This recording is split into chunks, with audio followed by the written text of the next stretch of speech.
right? Yeah. Why drop the That's 3000? cool as hell. Why'd right? you change that? I wanted to be model number 1. Not, Okay. not model number That's a great 3000. answer. It worked for Andre. It'll work for you too. I'm Next also time you're not at gonna 3000. do any flute stuff. So Come on. I'm also not the Come best on, rapper. man. So Andre's he's one of the best. he's like top You could be one of the 5. Yeah. He's top 5. Like I think he Top might 3. he might actually be in my top 5 Mhm. for rappers. Definitely. I He's- didn't know until years later that the he's- Hey Ya video was just him. he's in Yeah. Outcast, yeah. right? Yeah, it was. Hey Ya. Dude, his freestyle. There's a Gorillaz song called "Do You Thing," and it's a really long. The actual music video of it's like 3 minutes, but his feature in that is like one of my favorite features of a rap artist I've ever heard. If you ever want to take a listen to it, because it's like lyrically it sounds amazing. He's fast, it's crisp, like everything. I'm sorry, I'm ranting, but like it's so good. I love No. Andre 3000. Is it like, because I only know Andre 3000 as very like comical outcast, I guess, and I haven't really heard him as like I guess like fast, like you said. Like I played like Hey Ya and like the kind of silly. Like I think he had a song that's like roses smell like ass or something. Like Roses smell like poo. Ooh, ooh. Yeah. Yeah. Like I've only heard Oh, those, dude. and I'm like, oh, he's like a really good rapper. Oh yeah, like he's like Oh, yeah. genuinely like very masterful, a great writer. I mean, the dude Yeah. the dude can do it all. I used to do voiceovers for like hip hop content over on YouTube for years, and they would cover Andre all the time. And one of the big things that I noticed about Andre is like he is very much a perfectionist. So like there was a point where he Outkast was one thing, but he never released his own music because there was so much hype around it. There, like everyone was surrounding it of like, oh, he's gonna make this incredible album, and it got to the point where it was just dawning on him so much that he never put out anything. And then he like recently just put out an album, and I thought it was pretty good, but it was a lot of flute stuff, and he's just pretty much doing his own thing now. And yeah, he's a fantastic rapper though. Now He's a I get the legend. flute reference because I didn't understand when Max was just like too much flute. I'm just like, okay. I'm like, I don't remember flute and Outcast, but I, like you said, fucking goldfish brain. Speaking of goldfish brain, so Max and I it just so happened that our May podcast landed our April podcast, because I know what months are, happened to land on 420. So Dude, Max came up with the idea of, Mr. Key Rock, he has a sponsor with Space Panda. Why don't we get some gummies, do some gummies, and be gummy full on the podcast? I'm going to tell you something. Gummy fiends, right? I don't remember the podcast, and and I'm a pro. That's a good time. And yeah, I'm a pro, and most of the time was spent between like Max and I going like, "What the fuck was I saying?" Yeah. Hey, hang on. I will me. be right back. I got a child screaming at me. You got it. 1 second. Have you guys started yet? Yeah. Oh Yep. crap. Okay, I'll be right You're good. You're good. No, take your time. Welcome to the podcast, Hello. friends. Welcome, everyone. Hello, Marcy and Salem. Hello. Pizza Pigeon. Well, yeah. I want to know more about this pizza pigeon. New York's favorite Pizza bird. pigeon. I was just going to say that. I was just going to say indigenous to New York. Oh my God. Should that be like a thing? Should that be a new emote or something? A pizza pigeon? You should You you should get a pigeon and like edit instead of the wings being like wings, it should be slices of pizza. slices of pizza, right? And Yeah. then I am the pizza pigeon. Yeah. There It's is a pigeon there's with it's a pizza pigeon in body. the chat, and I'm like obsessed with it. It's a pigeon Does it even body say with pizza Allie's pigeon? head on it and pizza wings. I need it. It's only indigenous to New York. We need to find them. I'm imagining like the bird from Hereditary, but just like with pepperoni all over them. But back Pizza to pigeons and pizza pigeon. and bodega Love cats. it. I knew about bodega cats when I was They're in so New cute. York. Where were you in New York? So when I worked for FEMA, I worked for a week in Queens and then 3 weeks in the Boogie Down. Like we were in the Bronx, like right in the heat of the Bronx, for like those last 3 weeks, and then we stayed in Mhm. Astoria, I think, Mhm. in like that kind of little area. And, like, yeah, like Yeah. some rundown hotel, but yeah, that's where we worked at. And yeah, I found out very quickly they don't have any elevators like in apartment complexes, and I don't know why they don't, Mm. except for like Co-op City. Co-op City had elevators, but you couldn't even get in. And then some of the more like older apartments, and Mhm.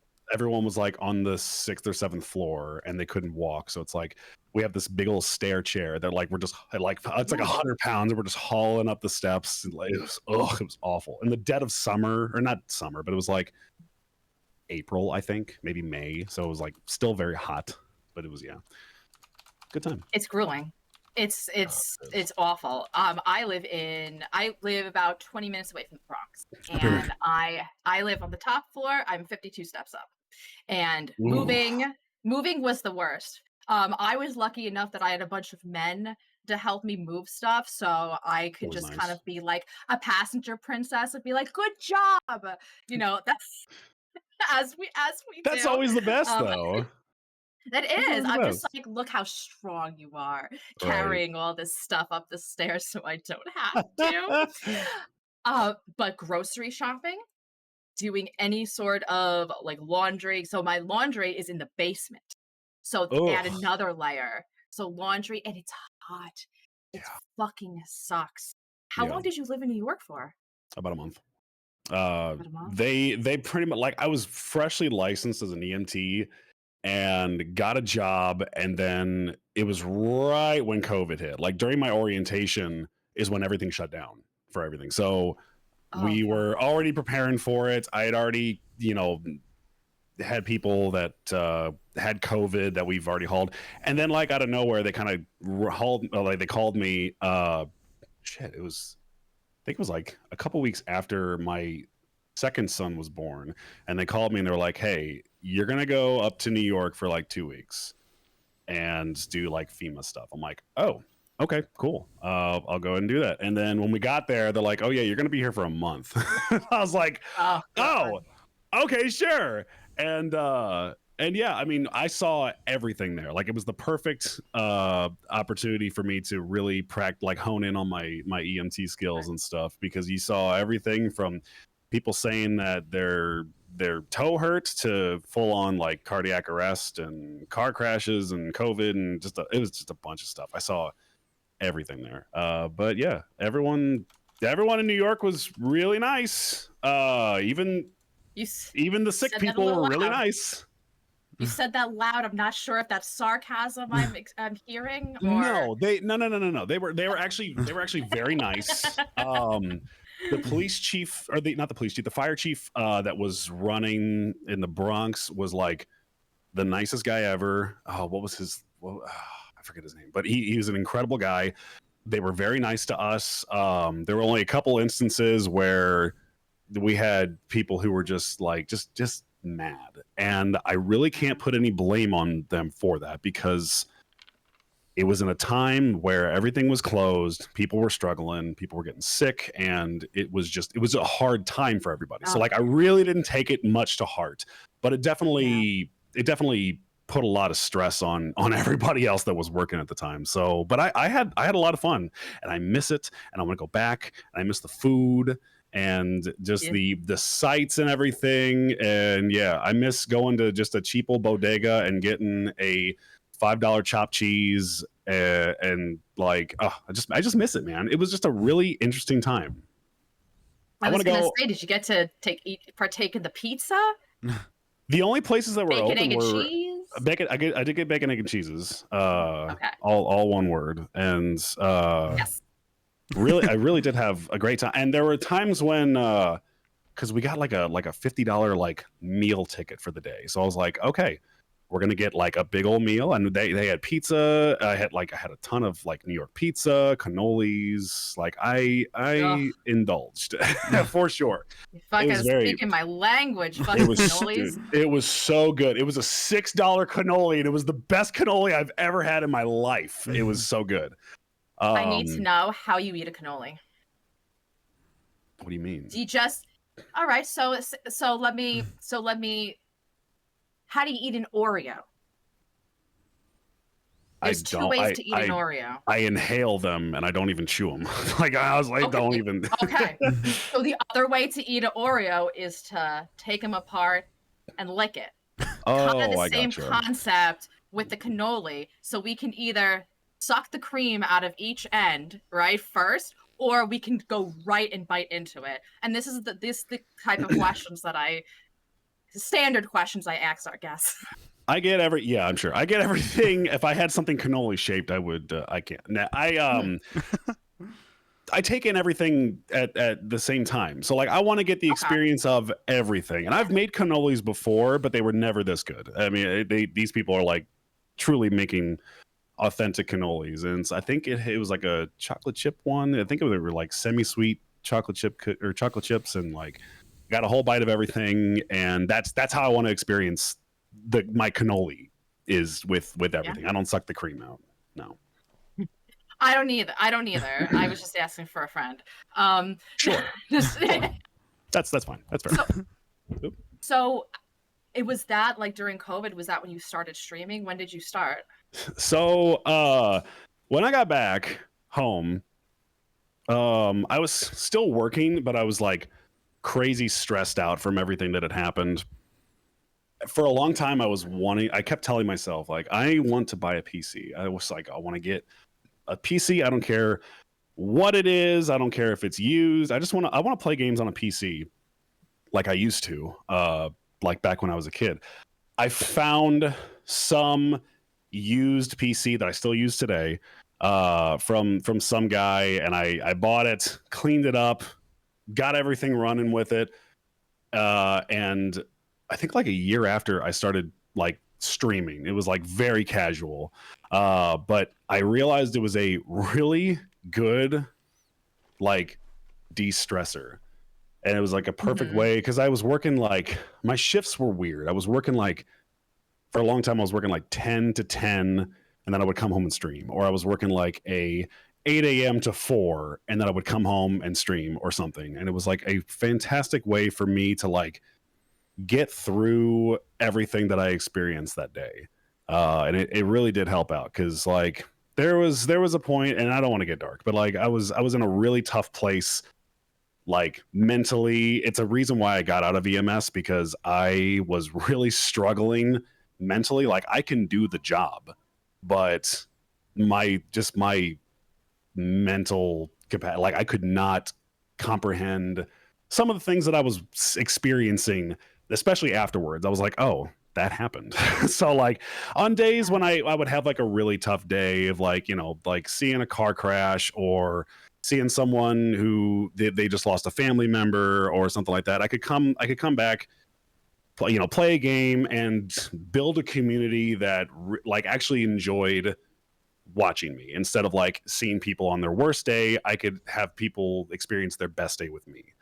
So that was a big thing that really kept me going with streaming. And I really took a liking to it quite a bit. And I mean, it's crazy how I've gained such a following just from like a couple years of just playing games, just to play games and having fun. How hard was it to build that community? I know like a lot of people have trouble even like that kind of like that first year of like getting started and like what should I do? What's my niche? What's my thing? Like what my like identity on Twitch. And sometimes when you kind of are figuring that out, like the community building's a little bit slow because you're like, oh, I don't know I should be networking. I don't know I should be going onto other people's streams and saying hello. So do you feel like you're very charismatic, so I imagine that people are, you know, drawn to you, just a pinch. Was it hard for you to kind of like begin to build that community? Did it take you a little while, or did it happen just so like right away and so naturally?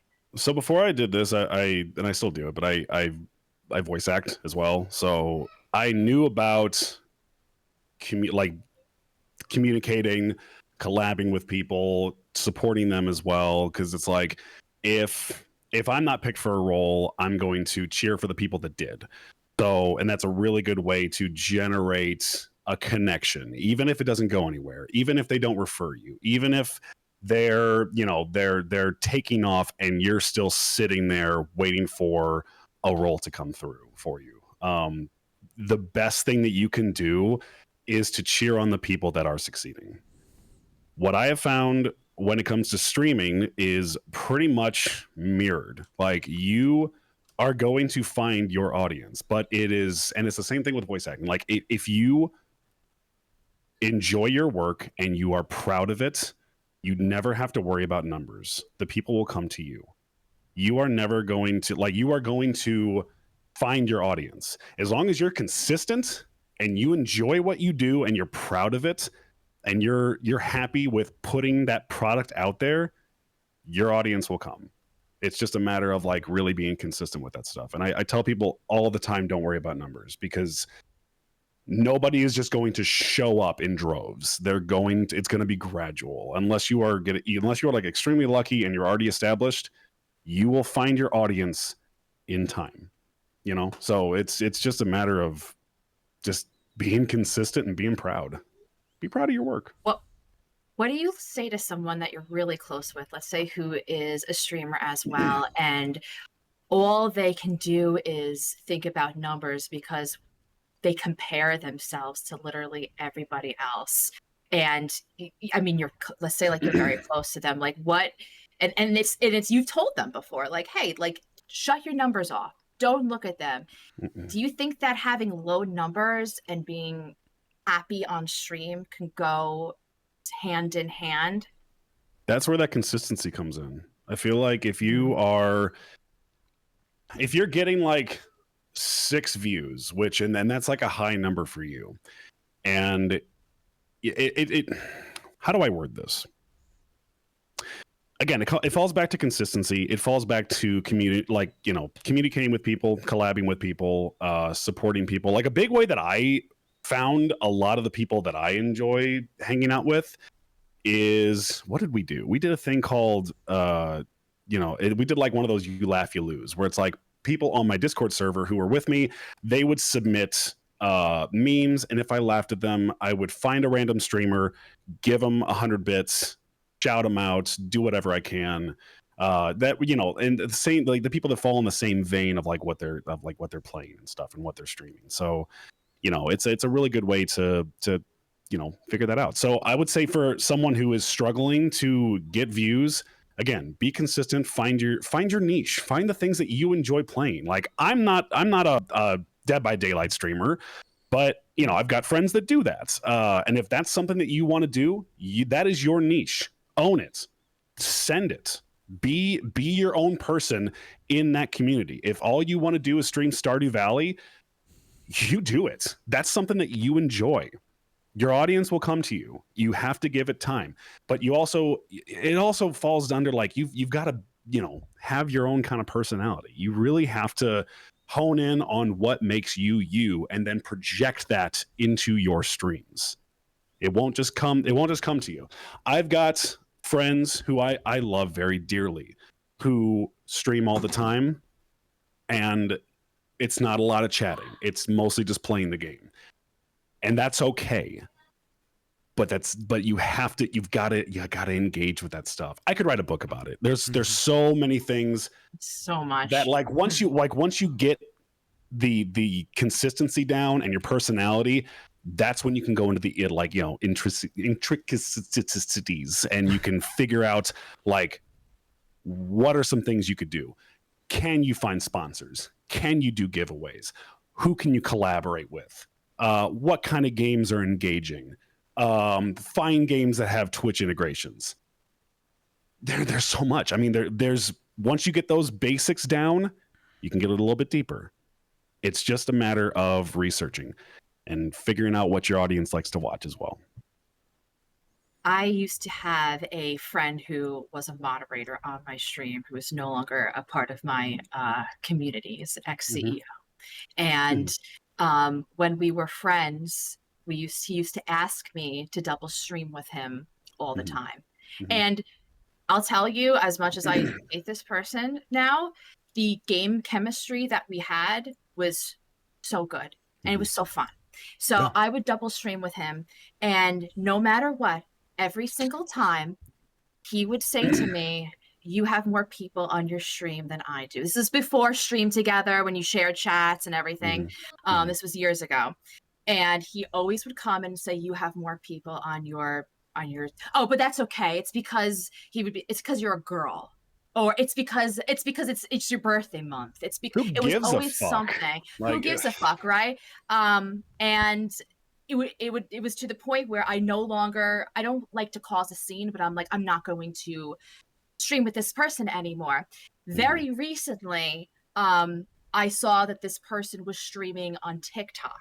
And I go Mhm. on their TikTok and I'm kind of just like lurking, like just hearing what he's saying. And he said something to me and it hurt.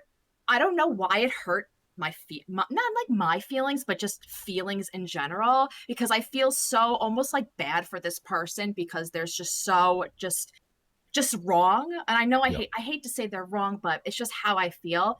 And Mhm. he was saying, "Oh, I'm streaming here." They're like, "Why are you on TikTok streaming instead of Twitch right now?" They're like, "Oh, I'm on TikTok because I want to play this game and nobody's going to come watch me, and right now it's all about numbers." And I'm like, fuck you, dude. Then you're streaming for, I don't want to say you're streaming for the wrong reason, but if you are going to be a streamer who is solely focused on their numbers, one, nothing's going to be good enough for you.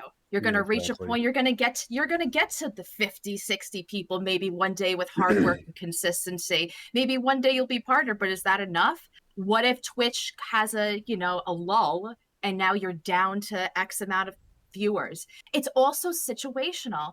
You get raids. The Yeah. game that you're playing also affects how many people come to your stream sometime. Mhm. I love to do trophy runs, and not everybody wants to watch me play Slay the Princess for a month straight. And I totally get I that, but would. I'm having the time of my life Yeah.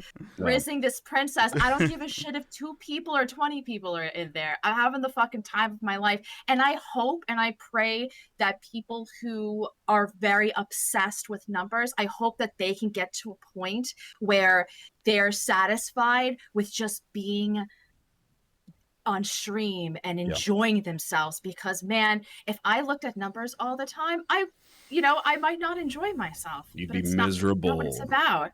It'd be miserable. So when did you know that you wanted to stream horror games? I just like playing horror games. When I first started, like, Yeah. I here's the timeline, and I'm gonna make this as short as possible. I loved content creating ever since I was like in high school. I was watching a lot of horror streamers because it's like, oh, seeing PewDiePie get jump scared, it was like, that's just fun. It just looks like a lot of fun, a fun thing to do. Um, I had idols that would play horror games, and they would get scared, and they would love it. And it's like that's the stuff that like really like made them shine as a person, as a streamer, as a content creator. So I was like, man, I would love to do that. There was a YouTuber. I won't mention them because they're disgraced, but Mhm. I will say that they streamed, or not the stream. They played games, like played horror games, streamed on Saturdays, and then in between they would also read creepy pastas and stuff. And then when I was like, oh dude, that sounds like fun. I'm gonna start doing that. I got really popular doing that for a while on like Reddit and stuff before I even like started streaming and whatever. And then yeah, that's when I was like, oh dude, it'd be really fun to do this. Like in general, like the horror aspect is just fun, and it was just a really good way for me to decompress. And like one of the first horror games I think I ever streamed was, oh dude, it's still my favorite. It's uh At Dead of Night, and that is like Okay. not super jump scary, but oh my goodness, the suspense is top notch. It is like easily one of my top horror games ever because it is just so freaking scary without being overly gory and overly scary. It is just pure suspense, and I loved it. It was so much fun. I hate that I lost that footage because I didn't save my footage back then. But dude, that was such a good game. I want to play it again so bad. And then it just I was kind of just like looking over at my phone because I was just like, there's 2 games I just want to remind myself to bring up later. And one of them was at Dead of Night. Please continue. dude, so good. I'm so itchy to talk to you about it. So good. I love it. It like and I did that like late 2022, I want to say. And it's like I was streaming to maybe 2 people and it was just me and my wife playing. I had no camera at the time. I was streaming like with my voice acting microphone and I was just like having a blast with it. I was having so much fun doing it. And yeah, it just kind of nosedived from there. I played a lot of different games and stuff. One of the sillier, I played Nun Massacre, and that scared the absolute shit out of me. I played a game, one of the combo. dudes. Oh, Papa Combo's so good. I want to voice for one of their games so badly. Like that is like a dream of mine is to voice for one of their games. I played a bunch of different stuff. First starting out, but it is the one thing that I enjoyed so much, and then I realized that like, oh, there's indie developers that also play. They develop horror games, and whether they're short or they're long, they're still just as good, in my opinion, if not better sometimes than some of like the AAA horror games. And people got to appreciate those more because there are some there's a developer named Jordy who develops some the biggest one I think he's had is called Ignited Entry, and there's another one called like The Shopping List and Broken Through and a bunch of other stuff. He's on itch. I also think he's on Steam. Everyone needs to go check out Jordy. But those have been some of my favorite games just because like the story is amazing. It's all one dude. The story's incredible. It's just always suspenseful. There's jump scares at appropriate times. Just a really awesome strip. But yeah, I'm sorry, I digress. No, please. This is my favorite thing ever. I'm so excited to like talk like all these horror games with you because I went on the CEO's website a couple of days ago and I was rereading your bio and I saw that your favorite games were A Dead of Night. Mm-hmm. And A Dead of Night and holy shit, Night Security, dude, which is my favorite Chilla Arts game. And same. You said anything by 616. So 616 games is and like N4 or was it N4B4? It was N4BA. 616 is still good. But N4BA, anything by N4BA is top, yes. is peak. Absolutely. Dude. So that's when I started streaming horror. That's what I started with. I started with those like what is it called, Into the Darkness or something. The Darkness. Yeah. From the Darkness. Yes. So it started from there. They have that like 9 Child Street. They have a bunch of just really scary demo-y or short horror games that are fantastic, that you really like. There's nothing like it. I know that when you hear like Emika, like things, games stick out to you, or you hear Papa Combo, I truly think that N4BA is one of those top tier developing companies. I wish that they made more games, and I feel like they haven't made another one since 9 Child Street. They have. They did. Welcome to Kowloon, I think, is the latest one. Welcome to Kowloon. That was a combination of them and a couple other developers. But yeah, the first one of N4BA that I actually played was Depart Prototype, which is just a demo, and it is biggest jump scare ever. It's fucked, dude. Like the atmosphere is pristine. And the jump scares just add to it. Like, I never know. My favorite thing in a horror game is never expecting what is about to happen. Like, the unknown is truly the scariest thing that any developer could do. And I'm serious. Any developers out there, Please leave me guessing. Let me explore. Let me explore the unknown. I don't need jump scares. I don't need suspenseful music. If you're putting me in an atmosphere that is just awful and I have no idea what's about to happen, I am satisfied. I preach that more developers will use randomized jump scares because I feel like we don't have enough games that do that. The only games that come to mind are Mannequin Hessler Storage. That demo had all randomized jump scares, which was really scary. But like, they had like that "Don't Scream" fucking game. That what are you laughing at? I'm shaking my head because mannequins are literally my least favorite thing. Okay. Mannequin Hessler Storage. Storage. Something secret that I didn't know. I was just like, ooh, spill No, girl. Mannequin Storage Center. Mannequin Hessler Storage was one that I just walked in on without realizing what it actually was, and it was. I haven't cried a lot on stream from scares. That makes one of us. Oh, but that's from scares. But that and one other game truly dipped into my phobias like never before. My heart's racing just thinking about these two games. What's and it? It's one, What's the other dip? What's that game called? Hold on, I want to get it right. Hi. What's that game fucking called? Oh, it's gonna bug me. Hold on. God. Dude, it's gonna bug the crap out of me. Hold up.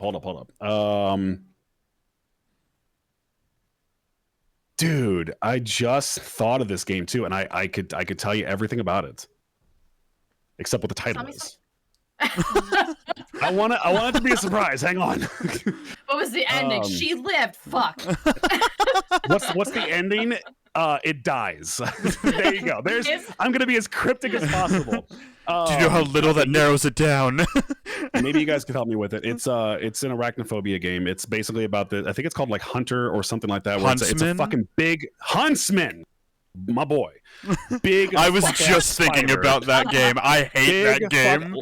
I have arachnophobia. Me I don't too. like spiders. Like it hurts. And this game, ooh, like there's footage out there, I'm sure, but like it. And Brandon and my boy, I am Brandon. Go check him out as well. He was with me and he was like, "Dude, are you okay?" He said that probably like a dozen times when I was playing this game. I eventually got more used to it, and the only reason that I beat the game is because there was a glitch. But the game was it's just absolutely terrifying. The way the spider moves is just it gives me the eepy creepies. I don't like it whatsoever. It's Huntsman. Go check out Huntsman. Basically, it's like what you're in like a lab and there's just a giant fucking spider running around. There's not much lore around it, but it's like, oh, it's your typical like there's a lab that enlarged a spider and the spider got loose and fucking killed everybody, and now you have to eliminate the spider. You're the only one that can do it. I watched Ghost play it. It's so good. It's so good. Dude, I don't like that. I had that experience recently. I have thalassophobia, and I am so scared of sharks. I cannot do it. And I just played Sharks and Minnows, and I almost lost my life. I definitely pooped. Like, it was one of this. And you know what the thing is that if you look at the trailer for Sharks and Minnows, it looks so dumb. You don't even like see a shark in the. It looks like it was made by a 4-year-old on like Minecraft.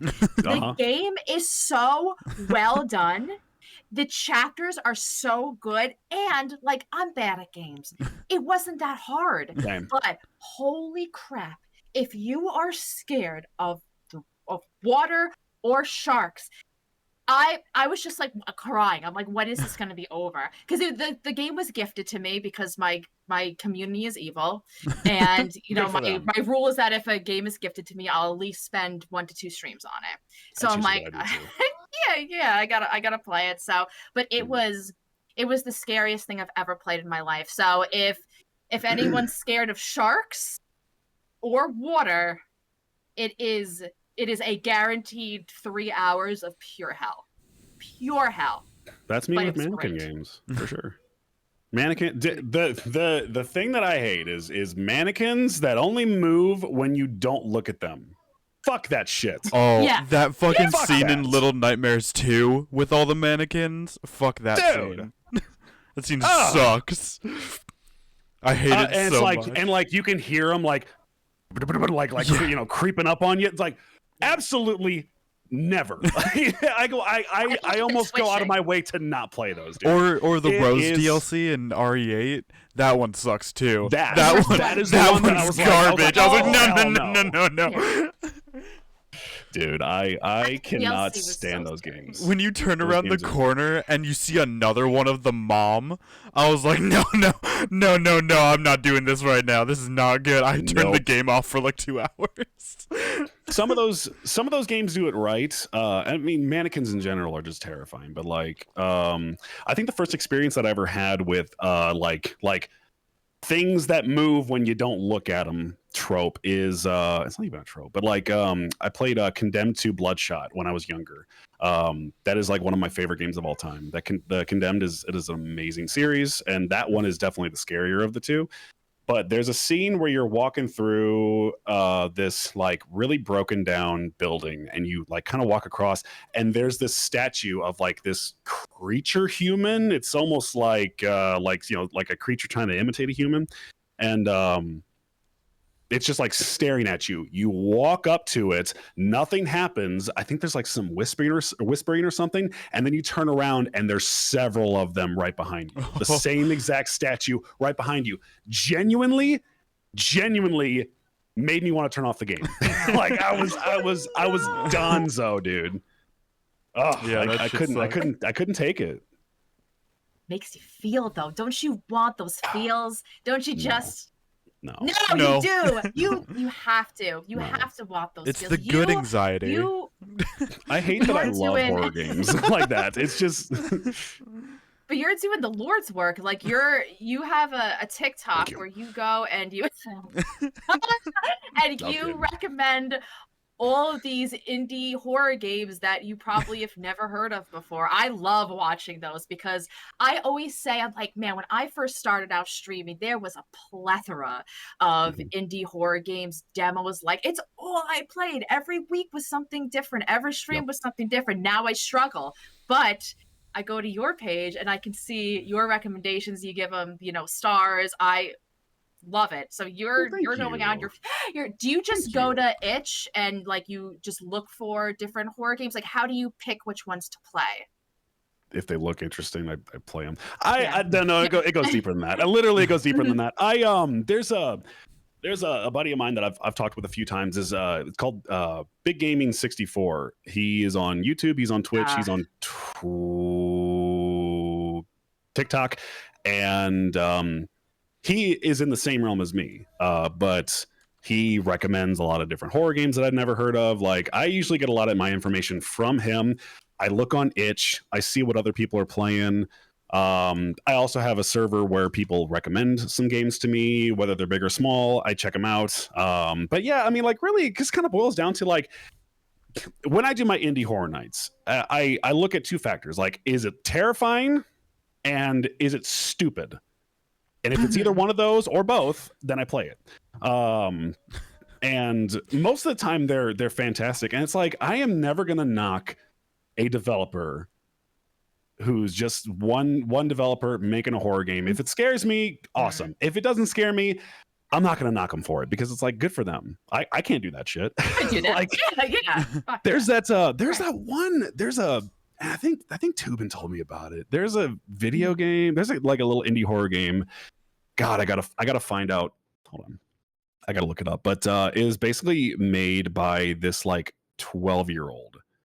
And it terrified him and it terrified me. What do you remember? Because I remember him talking about it. It uses like this one like horror monster asset that I see a lot, but it still didn't deter me from playing it. It's how you use them and how this individual used it was mwah. It was incredible. I loved it. Oh, dude, I know it's on my YouTube somewhere. Give me a second. I remember when somebody was playing it and they mentioned this was made by a 12-year-old. Mm-hmm. And I was like, this is not bad. Like It ain't bad at all. this is actually very good. Yeah, I can't even do Legos. I get pissed off if I can't find the piece the first time. I am not a patient person, and I like my No. buddy Autogen, who makes horror games, who's incredible. Shout out to him. He has patience like I've never seen before. Like I don't know how the hell he does it. Because he's like, I can help you make a game. I'm like, dude, I can't. I have no time. I have no time to do shit. Oh, That'd be dude, a hang on. weird question.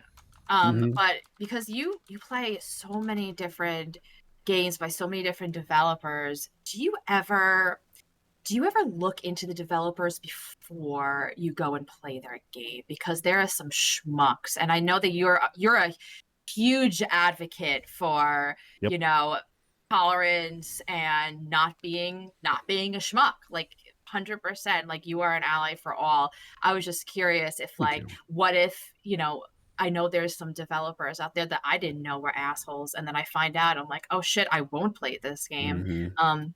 Do you go before your indie horror nights? You're like, all right, I have these 5 games picked out. Do you ever go and just like peep the developer's Twitter or just like do a Google search beforehand? Sometimes they don't have socials, and it's like if they're that independent, whatever. If they're dirting out there, then I'm not gonna find out about it unless I do. Typically, if I see something by a developer after I've already played a game, I just erase everything that I had to do with that. I never mention it again. There was a couple developers, and I won't name them, but sorry, I'm still looking for this. The Lost That's okay. Fear is what it's called. The Lost Fear. 13-year-old kid made the Lost Fear, and dude, it's great. It's so awesome. Um, and I hate that there are some developers who get big and like they'll promote their game on Twitter, and it like blows up, and then I'm like, oh my god, this dude is actually a piece of shit. And then there's like other like YouTubers who have like, I'm talking about one specific developer, but he's changed his name like 5 different times because he's such a piece of shit.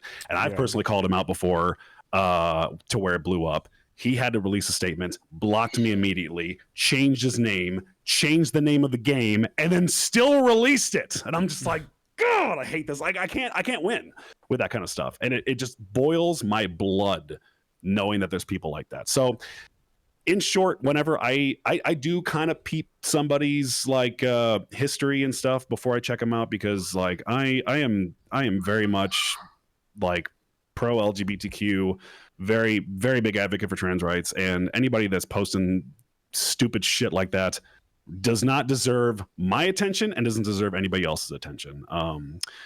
So yeah, most of the time you really can't check, but if they're big enough, they've got history. So that's just, yeah, I do kind of scrub every once in a while. Yeah, I'm trying to think because there's been a couple of times when I've played a game. There was a FNAF fan game that got released that was like pretty much an updated version of the original FNAF. And I love the original FNAF, but it came out that the dude who was making it was just not a great person. So I was gonna play it the next stream, and I was like, okay, I can't do this anymore. So like I had to immediately shut it down, deleted my VOD, I deleted the video that I had prepared to upload to YouTube. Like it was just kind of a shit show. But you can't know all the time. So in a lot of cases, I don't blame and I don't deter people from like, hey, if you want to play something from a developer that uses AI, I'm not gonna hate you for it, but I'm gonna let you know that person is kind of a piece of shit, or if they've done terrible things. Like I'm not gonna deter somebody that wants to play a game by a problematic developer, but I will judge you for it, and I will let you know you shouldn't be doing something like this. Mm-hmm. Like you shouldn't be playing a game like this because this person's kind of a piece of shit. And I don't want to try and be like cancel everything, but like I really do think people like that need to be accounted for. And I'm going to judge you if I inform you and you're like, I'm still going to play it anyway. It's like, that kind of hurts a little bit, but Yeah. I'm not you. So you do you. You know. We interviewed voice actor and ex-CEO now horror honey Vandro on our Ah, podcast yeah. last Good September, bean. and she went and I was talking to her about kind of like this the same thing. Like, I don't know anything about the voice acting world, and it fascinates me. And she told me that she told us that she used to work with that developer that did Supernormal and That's what I was had talking about. no idea Mhm. to the point where when she heard about all this stuff, she confronted him Mhm. and said like, what's going on? He gave her like, no, of course, no, I wouldn't do that, of course not. And at that point they had like a like good friendship relationship. Yeah. um and let's wait a second. 8-9 been my spine. Oh, You doing all right? yeah, it's Sorry. cracking Sorry. my back. Oh. No, you're good. Um, You're totally good. yeah, I Uh, didn't want to mention the game, yeah. but yeah, I knew some people that had Mhm. been a part of that game or had Mhm. gotten early release copies of it. And like again, I'm not one to say like I hate you if you play this game, but I'm also like you really shouldn't do it. Like it's just you're gonna Yeah. look better Mhm. if you don't. Like Yeah. be that positivity that everyone who watches you wants to see. And if you're playing a game like that, like I don't care how good it looks. Yeah. I'm not interested. Sorry. No, You know. absolutely. She, it hurt her so much to find out that all this happened that she made a public statement. She was just like, I am so fucking sorry that I ever, trusted this piece of shit, A, B, and C. Like, it's, Mhm. and I remember going onto my friend's stream because he was playing it, and he was like, "Allie, have you played this? It's so good." I'm just like, have do you know? And he's like, yeah, but you can't let that deter you from playing and stuff like that. And I'm like, I mean, I'll Yeah, make I my own can. decision. Yeah, you know I what I sure mean? It can. doesn't Sure, sure deter fucking you. can. But also, I was thinking about this recently. That person who is playing the game is not a horror streamer. He's not in the horror community. So I Mhm, imagine that it might be easier for him to kind of like sway away and mhm, just like, play this because it's not usually his bread and butter. He's not a part of this kind of community. So like if I were to go play it or you played it, Kirok or Max, we mhm. would 100% be judged by all of our friends in all of our horror communities and all of our teams. I don't want that, and I don't want to support anyone who tries so hard to be a douchebag and then covers it up. You know, Like like like I'm not gonna support anybody that thinks like another person deserves less. It's like in mhm. general, and like unless they're also a bad person. Like like Yeah. I really and it sucks to see too. Like and thankfully like I don't know. I love my boy Brandon so much, but like he's so innocent. He's so innocent and cute the way he's like checked out this game. He's like, can you let me know if this is like okay? And I'm like, yeah, dude. Like, I'll go check it out because he knows that like I've called out developers before. He's like, I just want to make sure because like there's this developer, like it looks like they're brand new and this and this and this. And I'm like, okay, yeah, I'll go check it out. But I'm glad that like at least bringing awareness to it is a step in the right direction. Even if some people do go ahead and play it. And I mean like to a lesser extent AI stuff. Like I'm not a fan. Like anytime man, I don't want to tangent, but like anytime I hear No, AI please tangent. voices, I love this. anytime I hear AI voices in a game, I immediately lose like 50% respect for the developer. Like you could do better. There are people out there like, and I don't like this, but like there are people out there that will do their voices for free, like for a game. You all you have to do is reach out. You've gotten this far. You've made or bought assets for a game. The least you could do is toss $5 to this 18-year-old who like just Mhm. wants to voice in a game. Like you really could be the stepping stone that they need to pursue voice acting.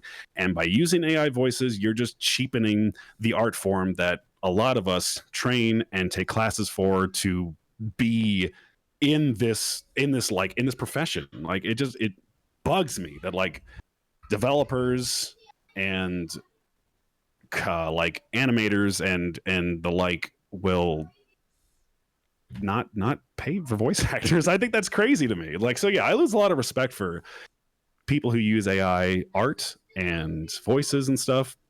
And it's so freaking obvious too. Like, it bugs the hell out of me. But like, yeah. I was gonna say, like, AI art's very obvious to me, but AI, for whatever reason, AI voices aren't as obvious for me. How do I know, like, if I'm playing a game, I just make a stupid question, but if I'm playing a game, how do I know? Is it just like that a voice is AI? Are they just very robotic with their words? Like, what's a giveaway? It's gone past robotic now, and now it just sounds flat. Like, it just doesn't sound like, unless they're like trying to imitate emphasis, and then the emphasis doesn't sound right either. Like I don't. What's a good explanation? What's a good example? Like if they say something like, "I found the ball on the floor," like it just sounds super flat to me. But if like they're also trying to really make it sound convincing, they'll say something like, "I found the ball on the floor." It just still like it's that ending that doesn't make it sound good when someone would be like, "I found the ball on the floor," or like, "I found the ball on the floor." Like, there's ways that you can like identify it. It is getting harder, and it is getting annoying that people will go out of their way to do AI voices when there's tons of people that are willing to just be in a game. Like, that's all they want, even though you should pay them. I mean, do you think that there is room in the voice acting in the voice acting world for somebody who sounds like their voice has been marinating in a pizza pie? Do you think that do you think that I could ever voice act? Fuck yeah. Anybody can voice act. Marinated in a pizza pie is weird. You lost me, and then you kind of made like a Tokyo drift back into the understand. Like, I understand it now. Anybody to keep you on your toes. Dude, anybody can frickin' voice act. You could do it. You, audience, you could do it. You there, sir. you could fucking do it. Anybody could seriously do it. My 8-year-old son could do it right now. It's just a matter of if you're able to like actually perform. Like, it's like acting. Anybody can act, but there's other people that can act well. Yeah. You know, like it's the same principle. Anybody can draw, but then there are people that can draw well, to the point where like I want to watch that person's animation rather than like these stick figures. I think it's great that there are people that are still, it's the same thing. It goes back to development. There are people that are learning. Anyone can develop a game. It's a matter of like how you develop the game that really matters. So it's all encompassing. All that stuff falls back into like, if you practice at it, you take some lessons, you collaborate with people, you get ideas, you condition your room. Like, this room is bare bones right now, and it still sounds okay. It's just a matter of like conditioning your room, conditioning your voice. I wasn't sure what conditioning your room meant. I was just like, oh, did we make it soft? Yeah, rub conditioner on the wall. Yeah, you gotta shampoo it first, though. You gotta shampoo it, then condition it. like you know, like I've always said, like voice acting is 50% voice, 50% room. And if you're a great voice actor in a really shitty room, it's gonna sound terrible. No one's gonna want you. If you have an amazing, immaculate like booth and you sound flat, people aren't going to want you. But it's just it's a matter of that balance that you have. So yeah, like when I mean conditioning, I mean like get these bare walls and put a blanket over them if you have to. Yeah, something that can absorb the bouncing. Paint purple. Yes, and painted purple. Yes, sorry. Purple. All voice actors' rooms have to be purple. They have to be. Yes, they really do. They really do. Are you really a voice actor if you don't have a purple room? If you don't have a purple room, what the hell are you doing with your life? Come on, dude. Seriously. You have to have at least one in the house. Purple. What's that shit? White? Get out of here. Purple. White? White? What's that shit? White? Purple room. Make it like FNAF, the purple guy in a purple room. Oh, shit. Kirak, you and I share the same aspirations, and that is to one day do voices for Papa Combo. Fuck yeah. They were the company that first made me fall in love with horror. I am a huge fan of 80s horror.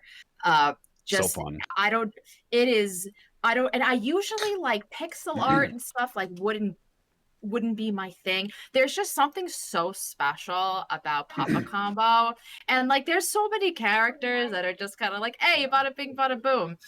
And I feel Right. like I feel like I could totally I could be a bada bing, bada boom character. You like absolutely can. I could be Mrs. Shiny instead of Mr. Shiny. I don't think you want to be that. don't be a it's like- shiny. Don't be a shiny. I do like that aesthetic though. There's definitely something that pops with Puppet Combo games. That just like make them unique. What's your favorite Papa Combo game or games? Like couple. Which ones have You I mentioned played? Nun Massacre, but Mun Massacre. Mun Massacre! Is so fucking hard. I don't know why my fist went up like that. I'm sorry. Hashtag triggered. What was I even saying? I keep thinking What's about your favorite Puppet Combo games? Yes. Besides tell me all. Mun Massacre. Besides Mun Massacre, yeah, that totally that weed brain came after that. I forgot everything. I was Flex by gonna say. weed. My weed game. I always forget that 616 is not Puppet Combo. They're not, but Yes. they do make. They don't make similar games. It's just that aesthetic. The aesthetic, yeah. Style. Yeah. But Yee. dude, yeah, 616 is great. I agree. Puppet Combo's great. What's that one called? What's that one game? Stay Out of the House? Is that what it's called? That's the hardest one. I know it's Oh, hard. It's so hard. It's so I couldn't hard. beat it hard. I couldn't beat it either. I bought it for Cornhusk show because I wanted to see him suffer, and boy, I did. And he couldn't Oh, beat you're it. evil. That's evil. I need That's to so see evil. though. Well, Oh, Allie people bought me give me Murder short games to House. play. I did, but that was the best. That Do one's you that remember was pretty Key-Rock? easy. The part in Murder House where the director is like, all right, now put on this blanket, and when she says, still to this day, the ghost of blah blah blah haunts today, you're gonna go past, Yes. you're gonna pretend, yeah, right? The mechanics all of a sudden change to fixed camera or like something like Oh, yeah. old school Resident Evil, and Uh-huh. all of a sudden you just go dumb. You don't know what to do, and you Oh, yeah. can't move. And Max is like, all he needs to do is go straight and into the back room, just like it's Fluent L. And he's Yeah. like, up, and if you do it wrong, the director's like, stop! Yep. What's going on? And you got to do it again. And he did it like 20 times. I did I like cried. I was 10. laughing so hard. I'm like, this is the best ghost I've ever seen. And it's in my raid trailer now. That's so evil. That's so mean. Yeah, I did it like That's so 5 funny that you times. said and It's so good though. It's yeah. Oh 'Cause yeah. I'm just like, oh no, I don't know. stop, don't go that way. And then I'm the one controlling it. Yeah. Stay Out of the House was good. Nun Massacre is just like a classic, I feel like. Power Drill Massacre is like the one that everybody played, I feel like, just starting out, because that's like one of their first games, I want to say. Mhm. And it's just terrifying. Didn't they do Blood Wash? Blood Wash was all right. Blood Wash That's was my my favorite. favorite. That's a good one. I like that one quite a bit. But yeah, What about those are- Christmas Massacre? I haven't played that one. Oh, I Kira, know. Oh, it's so good. I know. please. I need to play more Puppet Combo games. Like in general, I need to play more Puppet Combo games. Mhm. But yeah, I mean, I usually try to reserve like Christmas horror games around Christmas time. Yeah. And usually I don't ever right. get the time to play Christmas games during Christmas. Cause like, I'm always It's like really busy. busy and stuff. Yeah. Like that one, what's that? Crimson Red game. Crimson Snow. That's Crimson my other Snow. favorite. Dude, I have been trying for years to play that freaking game, and I can't ever do it. Hey, it's always. an additional ending. You have to do it. I know. I need to play that game. It's That game, so I have a raid trailer that I play when I get raids. Allison, why are you so dumb? And it's so old, but I Mm. can't update it because it has some of my favorite moments. And one of them is from Crimson Snow, where I get 3 jump scares in a row and fall off my chair. I clipped And that then I clip. like peep like into the camera and I'm like, is she gone? And then I like go back to hiding. It's my favorite thing ever. And if that is not a shining endorsement this year, let's make a Christmas miracle happen. Let's try to get Crimson Snow and Yes. Christmas Massacre on the docket because those two Done. are just Done. they're just Have you played perfect. Tattletale? Oh, dude, I played Tattletale I love when it came Tattletale. out. Like, I Nice. played it on my MacBook Pro, like in 2014, homie. I love that game. That game's in fact, great. I think I played it last Christmas as well. Like, just as like a fun little like, hey, I'm gonna replay this because I've never played it on stream, but I love it, and it's just a fun game. And Brandon had never heard of it either. My co-host, like, he'd never seen it before because it's like an older game. But like, yeah, that's always fun. Yeah. Annoying little shit, but like, yeah, this is a good time. Yeah. Allie, you should play Tattletale. It's Give me a treat. It's a mascot I horror, but definitely have it. It's so good. It's just I it's bought a it good couple years game, ago. even if it's like not a Christmas. Like if you don't play it on Christmas or anything like that, like it's Yeah. still fun. it's kind of like FNAF There's in a that, way, but it's a little bit easier. I'd say it's a little bit easier. Yeah, I mean it's Like you have to like walk around and stuff, but it's like 5 it's nights like- before. it's tough, but it's like it's doable. Like it might take you a few times, but it's still pretty doable. It's easy to understand, and if you lose, it's your fault. Like it's one of those games where it's like, oh, the game didn't cheat me. It's just kind of difficult sometimes. Mhm. But like, yeah, I love Tattletale. I think it's great. I think it's a great game. What do we think about a couple of horror games that were recently turned into movies? FNAF being one of them, and Until Dawn, one of my favorite games, being turned into a movie. I don't know if both of you have seen both of those movies, but what is your opinion, K-Rock? I watched the FNAF movie because my kids really wanted to see it. And we watched it together. It was all right. I thought it was okay. I don't know. I think it could have been scarier, but it was just an okay game. Like it was scary enough to like where my kids could watch it and they want to watch it again. Mhm. Like, you know, it was one of the, and they were like 5 at the time, so it wasn't too bad. I'm kind of excited for the next one. As far as the Until Dawn one, I think I haven't seen it, but I've heard it's like nothing like the actual. Yeah, buddy. Hang on 1 second. You're good. You're good. They're so cute. One This of is the what it's like to have children. one of the actresses in Until Dawn is the main girl in Hellraiser 2022. Hellraiser. So, and it took me forever to figure out that was the same girl in Hellraiser as in Yeah. Until Dawn. I'm like, I know that face. I know Yeah. that scraggly voice. Isn't the Until Dawn game like nothing like the movie, or the movie's nothing like the game?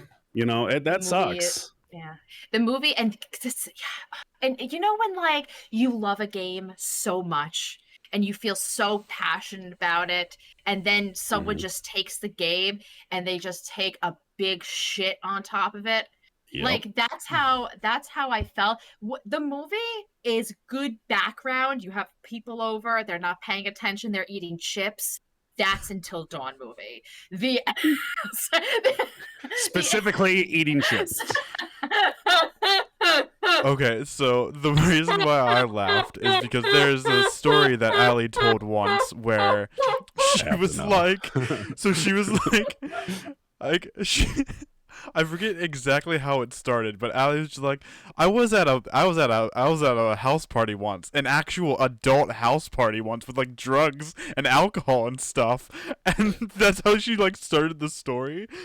But come to find out, Allie's about to talk about the movie Marley and Me. But it was just a really funny way to like start. Like she was just like basically like trying to prove it to us that she was an adult. And I was just like, what do you mean? Like we're all adults here. I think I've been to an adult party with drugs, but I mean, Okay. Booze wanted to- definitely. Yeah, I was for sure. I was telling him a story about how I got invited to a party, and when I got there, the host of the party, put on Marley and Me. And I'm just Why? like, what? Right, exactly. But I'm a very bad opener, Rock. I'm not good at setting the scene. So I started with I went to a party, an adult party with drugs. Like, and like I just wanted really to tell him that how dare this person put on Marley and Me, because I'm the only one watching it. I never saw it, and I didn't know it was a sad movie. They Oh, you advertised it as a cried too, family didn't movie. you? You cried at Marley and Me. Cried. Yeah. Rock, I cry over fucking everything. Half of my streams I'm crying. Every little thing. A goodbye scene. I just finished chapter 2 of the second Life is Strange. I'm like, I should just end myself, right? Dude, I'm like, this is the on Father's Day, this is the saddest thing I've ever played in my life. Oh my There god! are some On games Father's that Day.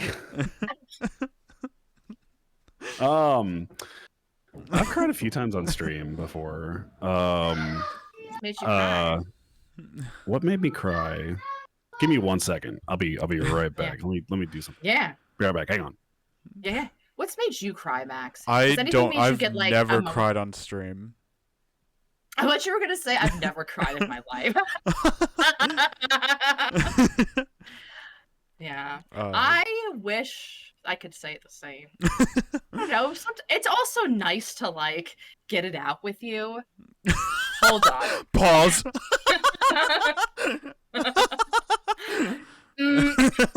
Is this Mother. suggestion Purple Walls? I just want to be friends.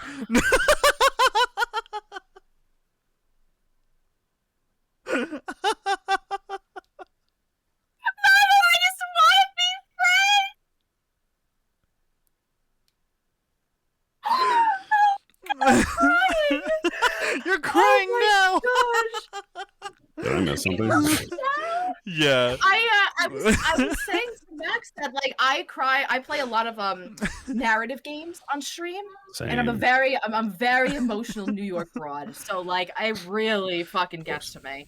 And I was saying that sometimes it's really nice to like, you know, I get it out. And I was saying it's so nice to get it out with you to Max, and then we just started fucking. And then I was like, Mother, I just want to be friends. I just want to be friends. What are ones that made me cry? Like emotional cry, not scare cry? Is that what we're talking about? Yeah, emotional, like whew, little tits pats, you know, like. Stop laughing! I'm trying to think. I have a bad laugh. I sound like a fucking goose. No, I like it. It's funny. It's really funny, actually. It's adorable. I would say the first one that comes to mind is Slay the Princess. There's a couple different scenes. It's like we're pretty much spoilers, but like pretty much where like you're about to reset is like that hurt a lot. Like that hurt a lot. There's also one of my favorite quotes in that game is something along the lines of like why would I be mean to you? You're the only one I know that isn't me, or something like that. It's like it was like, oh my god, yeah, this isn't the only one I've ever known. That is, yeah, dude. It's like, oh my god, that is deep as fuck. Goosebumps right now. It was very deep, and I was like, oh my god, this is a good game. Like very, very narrative driven. That was a big one that made me cry on stream. Was that makes game. me so There's happy. That's my favorite game. There's yeah, that's such a good game. I want to go back and play it again because there's so much that I missed. But there was another one, and it's like sad, like because I can't do stuff dealing with the children and hurt getting stuff like that. Like that is a big thing with me. Stupid. I hate this game. Oh my god, I hate this game so much. The game's called At Tony's. It's I hate the fucking game. It's awful. AI voices, shitty story. Yeah, it's like there's one jump scare in it, horrible story like telling. Like I didn't know what the hell was going on with it. And like there's a scene where like apparently you are working at this restaurant and like I guess your kid died at some point or something like that. There's a whole scene right before you go to work where you're like following, oh my god, you're following like the shadow of your son as you're playing on the playground and stuff, and then like it eventually leads you to like his grave. And I'm like, oh my god, I can't. Like Oh. I like broke down, dude, because I cannot deal with that shit. Like like at all. Too. As terrible of as a game as it is, and I will say that outright, I hate that game. But like that is like one that really got to me. There's other games that I haven't streamed. Like Undertale's a big one that really like made me emotional as shit. So did Deltarune. Like those games are really good. There's a scene in Undertale where in the very beginning you're in a house and you look into a mirror and you click on it and the prompt says it's you, and it's like all like cheerful, smiley and stuff like that. And then at the very end of the game, like right before you're about to like do the big battle, you're in the same house and you go up to the mirror and you click on it again and it says despite everything it's still you. It's like, oh my god, that shit makes me so sad, man. Oh my god, I mean, like I think about that and it always makes me tear up. Like I love that game so much because I was not expecting to feel emotion with that, and it's like, oh my god, that made me break down crying. Like oh my goodness. Really, always. I want to get that like a tattoo of that so much, just because like that is super good. You know. Thanks for being vulnerable with us. I know that sometimes it's hard to talk about things that make you. I'm not crying. I'm not a little bitch. You're fucking crying. Have you played Detroit Become Human? Oh yeah, that's one of my favorite games. It's one of my favorite games too. I did the trophy run back in January for that game. I caught some of that. I loved that gameplay that you did. Thank you. I appreciate that. But there's a couple of scenes that like really get me, and it's not just like sad scenes, but also happy scenes. Like you know, the game's been out for 1 billion years at this point, but you know, you can get an ending where the androids are about to like they know they're about to meet their doom, kind of like Toy Story 3, you know, style. Yep. And if you make good decisions during the game, you could choose for 2 of these androids to kiss, and because the president saw that they kiss and they were showing like humanity, like there are actually more than just a person, she was like, you know, the president in the game is Elizabeth Warren. She's like, everyone stop. And it's okay. Because she saw like that these humans were displaying all these traits of humanity and the war ended. And I cried so fucking hard, like just wept. And I'm I'm a guttural crier, dude. Just so you can do, Key-Rock, I want to tell you something. Yeah. You can do a run of that game that is unlike any run you'll ever do of any game. Correct. It is an asshole run. It is an evil android run where you make Kara, Connor, and Marcus bad. And let me tell you, if you decide at the very beginning with Alice, if you decide not to help her when her dad is beating the shit out of her, something real bad happens. And I couldn't believe what I saw in the game. It is unbelievable how many things they have in this game. Like, it's like Slay the Princess too. Every tiny little decision could alter everything. It's incredible. It is a game worth so much. It is. I can go on and on about it. I don't get why people don't like that game that much, because that game is incredible. It like everything it is. I know it's probably because it's very story driven, and like I'm a big fan of like story driven games with like choose your own adventure type of stuff. Those games are quite literally my favorite thing ever. And that is a perfect example of it. I love that game. My wife hates that game because I always play the game that I want to play, and she's like, you shouldn't have done it that way. And I'm like, that's the way I wanted to do it. Like I like the first time that I ever played the game, I think I made Connor like more like this is his job. Like, oh, that's so cool. So That's so freaking cool. this is from the collector's edition of Detroit Become Human. This is the That's original Kara. That's awesome. Thank you. That's really cool. Yeah, I love that game. I mean, there's so much with that game. And like I'd play it right now. I'd go back and play that game again, just like for a different kind of outcome. Because there's so much that you can do, and like I love that everything still ties together at the end. It's not like I'm not shitting on Telltale, but like, you know, there's a lot of Telltale games where there's a lot of things that you think might matter in the end, but really it kind of boils down to like one or two types of endings, despite what you do. I still love those games.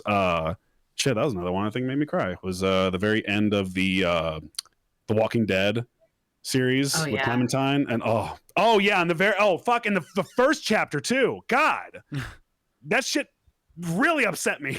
Like, I won't spoil it because I think everybody needs to play it. But like, do that scene with Lee. Oh, broke my heart. That shit was They're heartbreaking so games. hard. Dude, super heartbreaking. But yeah, yeah, I love those types of games, and Detroit does it perfectly. That is a 10 out of 10 game for me. I love it. Detroit, I think the only like Slay the Princess is the only game that kind of like compares as to like how much you can do, because you can do a lot in like, to say like The Quarry or Until Dawn or Dark Picture Anthology games. But there's like a cap. Like let's say like 50 achievements or something. Yeah. But like Detroit, and like I could say like Slay, because I'm in the middle of that, has 131. And it's insane. And then they added, it was like I think like 80 or 90 achievements, and then they added what was called the Pristine Cut, and that added all the rest of those achievements with three new princesses. And it's another game, like I think full price is like $18, and it's always on sale, and it's the best like $12 to $18 that I think that I've spent on a game. But Detroit and Slay both have, with Choose Your Own Adventures, the most replayability, the most different scenarios. I would agree. And they're great. And you know what? It's a great pickup. So like you play it now, and let's say you're playing it for like a couple of weeks, you get sick of it, you put it down. In 6 months, you're excited to play it again, because you're not just going in and playing the same game. You're just like, all right, I'm going to play this run this time, or I'm going to make this decision, or I haven't seen this outcome. Yep. Incredible. Absolutely incredible. Games like that are great. Another Choose Your Own Adventure game that made me cry, and I think this is probably the first one I've played, was Little Misfortune. Oh, we don't talk about Little Misfortune. That game, and I didn't play that game on stream, but like me and the wife, because my wife was like begging me to play it, and I loved it. It made me laugh. It made me cry. It's a deep story. I love Benjamin. I love everything about that freaking game. It's so fucking good. Such a good game. Such a good game. And if you could relate to, like, I talk about this on stream, like I don't, but like my father passed away, and my mom is an alcoholic. So when I see games that it's like, you know, like Little Misfortune, you know, the mom's an alcoholic, she kind of ignores, you know, the daughter, stuff like that kind of stuff, like gets to me. Like Life is Strange too, is that all is about, you know, dad passing away and these two brothers having to make it on their own. It's heart-wrenching, like to anybody it would be, but like it's almost, when I play something like that with like a dead dad character, it's almost like therapeutic for me, and getting to do it with my community, even though I was like, everyone's like, don't play it, Allison, you're gonna get sad, and it has you know, dead dads, or you know, when I play it with my community, I feel so incredibly safe and almost like loved, that I'm able to play this because I'm with them. I don't think I can play Life is Strange 2 just willy-nilly by myself in front of my computer, but because I'm playing it with like my trusted friends and my community who knows me and like knows my stories, it's so nice. You know, and that goes back to Yeah. like the numbers thing you were talking about too. It's like I can have 6 people on my stream consistently, only 6, but those Hmm. 6 always come back and they're Yep. always there for me. They've become like my best friends, you know, they've become just like my family.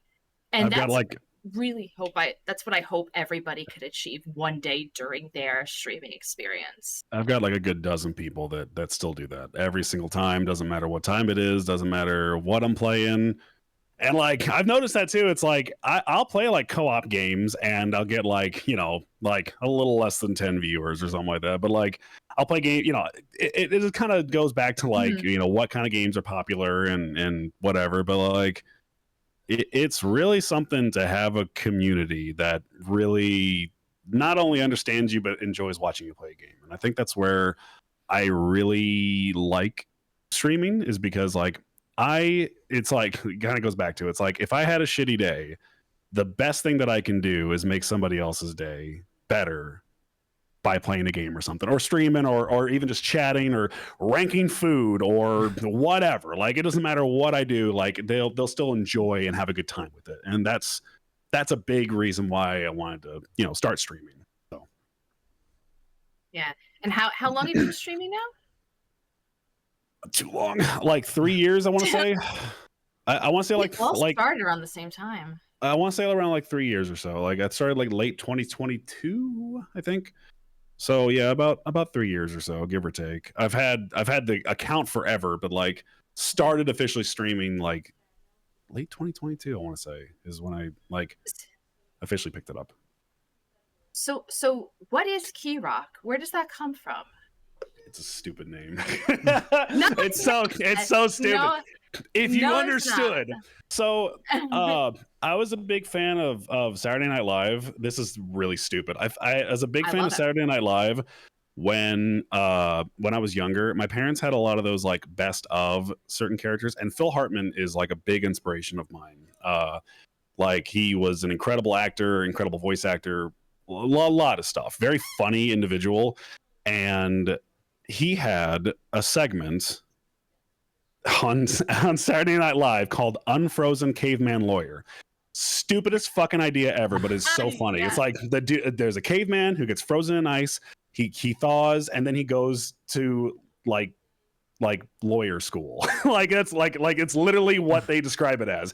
And there's a scene where he's like about to present his case and the judge goes, "Mr. Keyrock, are you ready to present your final statement?" And he goes, "It's just Keyrock, Your Honor, and yes, I'm ready." It's like very smug. He's like, "Oh, your world, ladies and gentlemen of the jury, your world frightens and confuses me. Sometimes when I hear the honking sounds of your cars and your traffic, it makes me want to get out of my Mercedes Benz and run off into the woods or something." It's like so fucking stupid. But I remember I loved that skit. So I was just like, when I was picking my Xbox username, I was like, I can't think of anything. Is Mr. Keyrock open? Oh yeah, fuck it is. Yeah, nobody knows about that shit. And one day I'll get a cease and desist from Saturday Night Live, but it until then, yeah, that's the whole reason. It's just Mr. Keyrock. And there's like maybe been 2 instances where people have been like,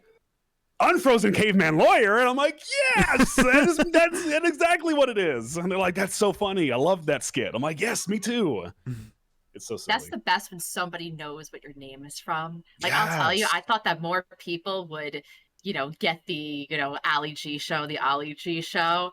But the Yeah. best is when I meet somebody new and they're just like, "Hey, the A League show," and I'm like, you don't Nope. know. No, you don't And know. like all the fucking British people are like, "Oi, mate, like, do you know?" And I'm like, "I do know. Sorry, bad impression. I could do a British impression as good as I could do sue me." Perfect.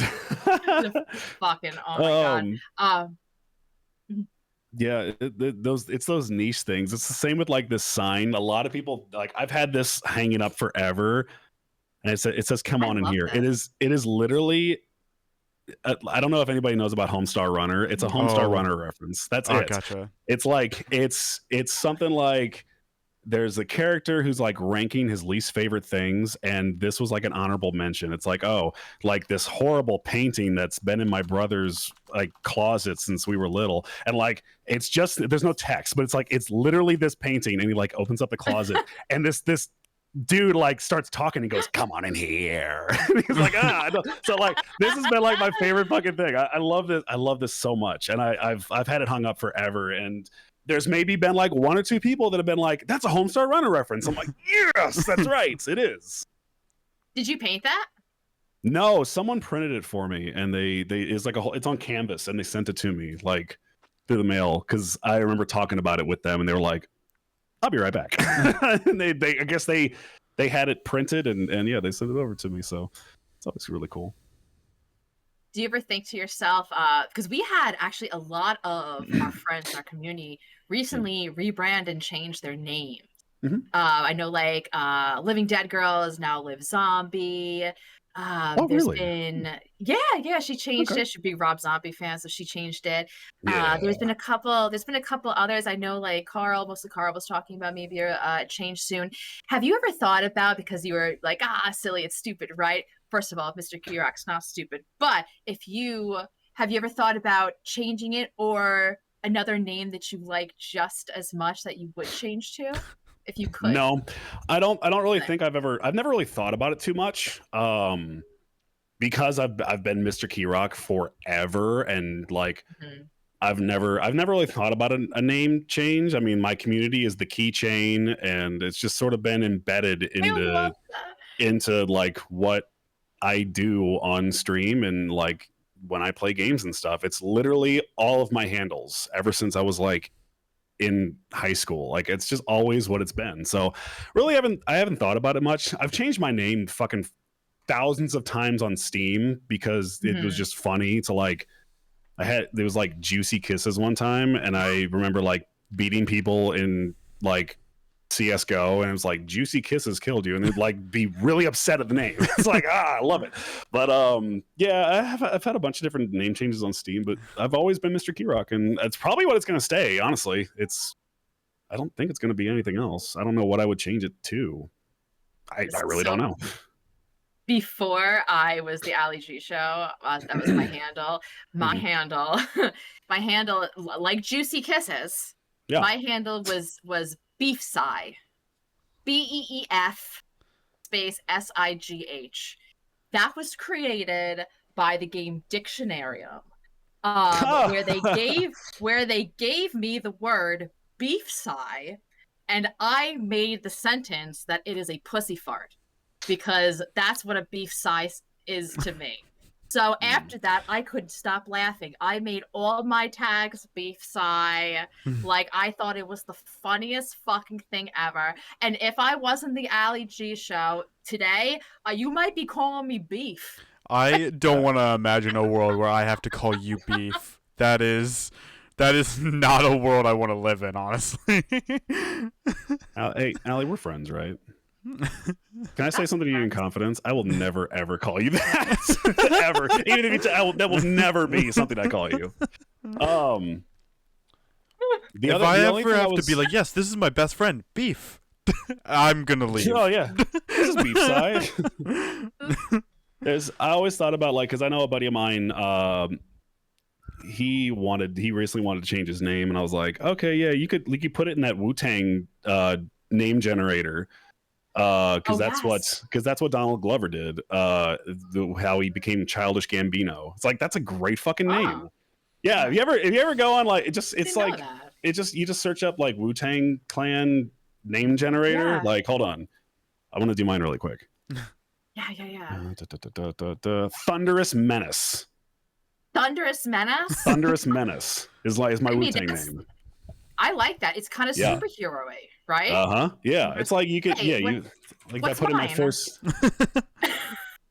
Hold on. I want a Wu-Tang name. I'm just gonna put Ali G. Scratch and Bandit. That's fucking right. I'm itching. That's badass. I like the sticky bandits, but not the scratch. Scratch and Bandit. Max, yours is. Hold on. Let me just. Oh God, I'm scared. Pesty Contender. Nice. Dude, that's badass. That's so fucking cool. That's badass, dude.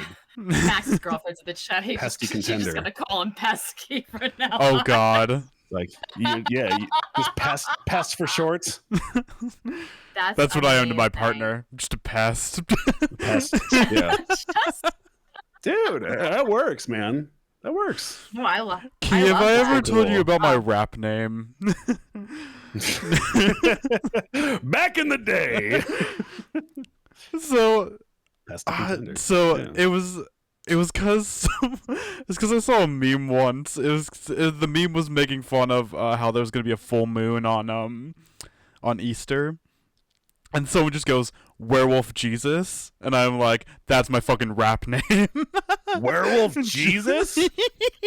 That is like the most like powerfully pretentious name ever, and I love it. If I ever have to change my name, Werewolf Jesus is my fucking username from now on. Jesus. That's cool as hell.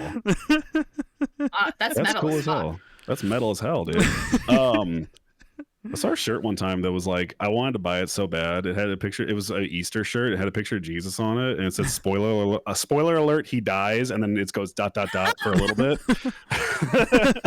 That's amazing. Like, I That's love awesome. That. Yeah, I love that. And I was like, if I wear that to my very religious family's Easter, like, I might get looks, but they would probably also be like, that's pretty funny. Wait, do you like my shirt? Do you think it's funny? Don't scare me, I'll come. Dude, I like that. I like that. Thank you. I like that. I don't think I could never wear that except on stream. But I only wear a stream. Yeah. I think I Mhm. would get too many looks. This Definitely. this girl that makes these shirts, she makes like hilarious shirts. Like there's one Mhm. there's a Chucky, you know, has this like good boy. There's one that's like good girl. Nice. There's one that says Ghostface ate my ass. I'm just like, these are just amazing. I saw a hat today that I really. We've been fishing a lot lately, me and my boys, and we do a lot of catfishing and stuff. And there's two of them that I've been looking at. There's like, I don't know if you guys ever seen like the Bass Pro Shop logo before. Yeah, but instead it says "That's my ass, bro. Stop." And it's in the same text and everything. there's also one that's got like the same fish and stuff on there, and it says, "Of course I come fast. I have fish to catch," which I thought about also getting. Like, and my dad is also like he likes fishing and stuff like that. So like just to like poke the bear a little bit, I wanted to like wear those because he does that. He's a provoker, so it's like I want to also provoke, like just a little bit, you know. My sister's wife has a giant truck. And on that giant truck, not just in small writing, in very large vinyl writing, it says, "I am the masturbator," which just like a fish. Oh my and goodness! I'm like, that is some sort of energy. If you're going to put that just huge on the back, Good for She's got top energy. Good. Well, listen, that's confidence. I'm not the masturbator, but she is. Right. I'm immature, if anything. I don't know what I'm doing. I always feel like one of those people that like I either want to not have any decals on the back of my car or I want to have all of them. And I've really been teetering with maybe just doing all of them because like I've got my microphone is like covered in stuff. Decali. Mm-hmm. Yeah, it's like covered. Like I've just different like stickers that I've collected over the years. I have two on my car. On one side is the Evil Dead like 2 half skull, but it's like rainbow reflective. And then on the other side, it's Sailor Moon giving the middle finger. Nice. Hell yeah. That's awesome. Kira, can I give you a compliment? No. Yes. Okay. Go ahead. So I was thinking about this the other day, and I think that if Max is like, what are you gonna say? No, my mind was like, I'm just. My mind was like, can I give you a compliment? And you just immediately insult him. Please compliment me. Please compliment me. I think that you would make, if they were going to redo Evil Dead, from like Ash Williams being like the young 20 Ash Williams, I think that you would make a great Ash Williams. Now, listen to me. Like This is flabby a huge 30-year-old Ash Williams. Fuck yeah, dude. He is my favorite. Like, yeah, Evil Dead 1 and 2, fucking like hardcore Ash Williams. You have it. You have It like you're sucks. like your DNA is like no. This is my compliment. Your Girl, DNA look is like at- 8% Bruce Campbell. Look at me. I got ostrich feet. They're not even crow's feet. Look at this. It's just look at I Ostrich look fucking gross. Look at this. Look at these Tell bags. me You don't why earn. an You don't buy that ostrich? shit. This is earned. Is your bags Ostriches are bury just their head big in the ass sand? birds. Yes, it's a big ass bird, big ass crow's feet. Look at me. I need a facelift at 33. Like I'm not in a good position right now to be acting whatsoever. I do though think that you have you're like 7% Bruce Campbell. Thank you. And I haven't said I would not- 7%. That's all I strive for. 7%. What is the other 93%? Gross. You know, Kirok. It's probably just like the other 93% is just steeped in coffee and edibles and Scotch whiskey. That's about it. Caffeine, drugs, booze. Bruce Campbell. Oh, I'm a beverage goblin when I stream. Have you guys ever seen it? Like I've got my water, I have my coffee. Sometimes I have a drink. Occasionally I will have a soda. Like I will have my beverage goblin goblets over here, You're like always off to the side. maxing. Dude, I'm telling you, and like my chat's like, what the fuck are in your cups? Because you've got 4 of them. I'm like, I don't I need like a to variety. get up. I don't like to get up during my streams unless I gotta like piss, and even that's a stretch. So like I will usually just have all my drinks right here conveniently for 3 hours. And T-Rex I'm good just to has a go. bucket under his desk. He's like, I don't need to get up. It's fine. Oh, I don't go to that extremes. I have thought about it though. It's like fuck it, just Do give the me a same catheter thing. and I'll be good to go. I don't have to ever leave my chair. You have one of those gaming chairs that is part toilet. That'd be cool as hell, dude. I mean, I could drill a hole in this if I needed to. I won't. I have considered it. I think I've we've definitely all considered considered it, it. I think the worst Never thing considered it. to do I is don't have know. like a plastic bottle to just piss in. Like I can't do that. I can't. I like. wouldn't do it either. I need a nice toilet to pee in. I don't like pissing in a bottle. I don't like peeing outside like ever, and sometimes I have to. Like I'm a plumber now. I usually don't have access to a restroom, so it's like I got a bucket and the back of a truck, and that's probably where I'm going to be going. And it's usually like if I have to go. Wait, so what if you just plumb their toilet? That's the correct terminology. Plumb their toilet and then take a shit in it after to christen it. Why do you have to shit in a bucket? I don't like. First of all, I'm not shitting in a bucket. I will leave the property to go do that. I will find a convenience store. Secondly, I don't know. It's usually like an unwritten rule where like if you're in a house and you're plumbing it, which is the correct term, you usually don't use the restroom as well. Like me personally, if there's nobody there, maybe I might do it, but it still feels kind of weird to do it. But like, yeah, it just I don't know. I like a nice restroom that's just for me. Like, and that is the only time I will ever go pee. So I have a hard time because I have to admit I'm not usually a spoiled princess, but my ass is. I have the best bidet that money can buy. Oh, we're talking And bidets? Fuck yeah. Oh, I'm talking Toto toilet washlet. I'm talking about it soaks its lips for your arrival just in case you need to take a poo. It's got front settings. It's got back settings. The only thing it's missing is telling me I'm pretty. After that, I think that I'll have to be single. But when I go over other people's houses, I hate that there's no bidets. and there's no bidet, I'm just like, what do I do? Fucking wipe my ass like a loser?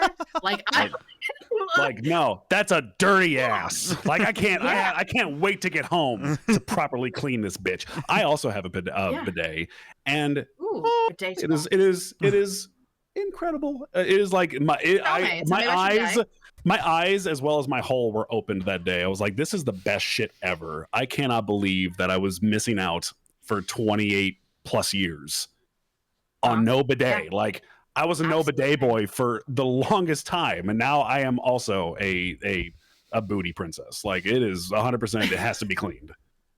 Has to be cleaned that way. And now you know what a not clean butthole feels like because you can't get it anyway. It feels wrong, and it's not right. You have to bring like moist towelettes everywhere with you and do the finger trick. I'm not into that. I'm a lady. I'll wash my hands in a public restroom and be like, "You're a fucking dirty whore. How could you not clean your hole properly?" Yeah. You know it's not fully there yet. You know you'll be stopping in about 15 minutes to give it another wipe.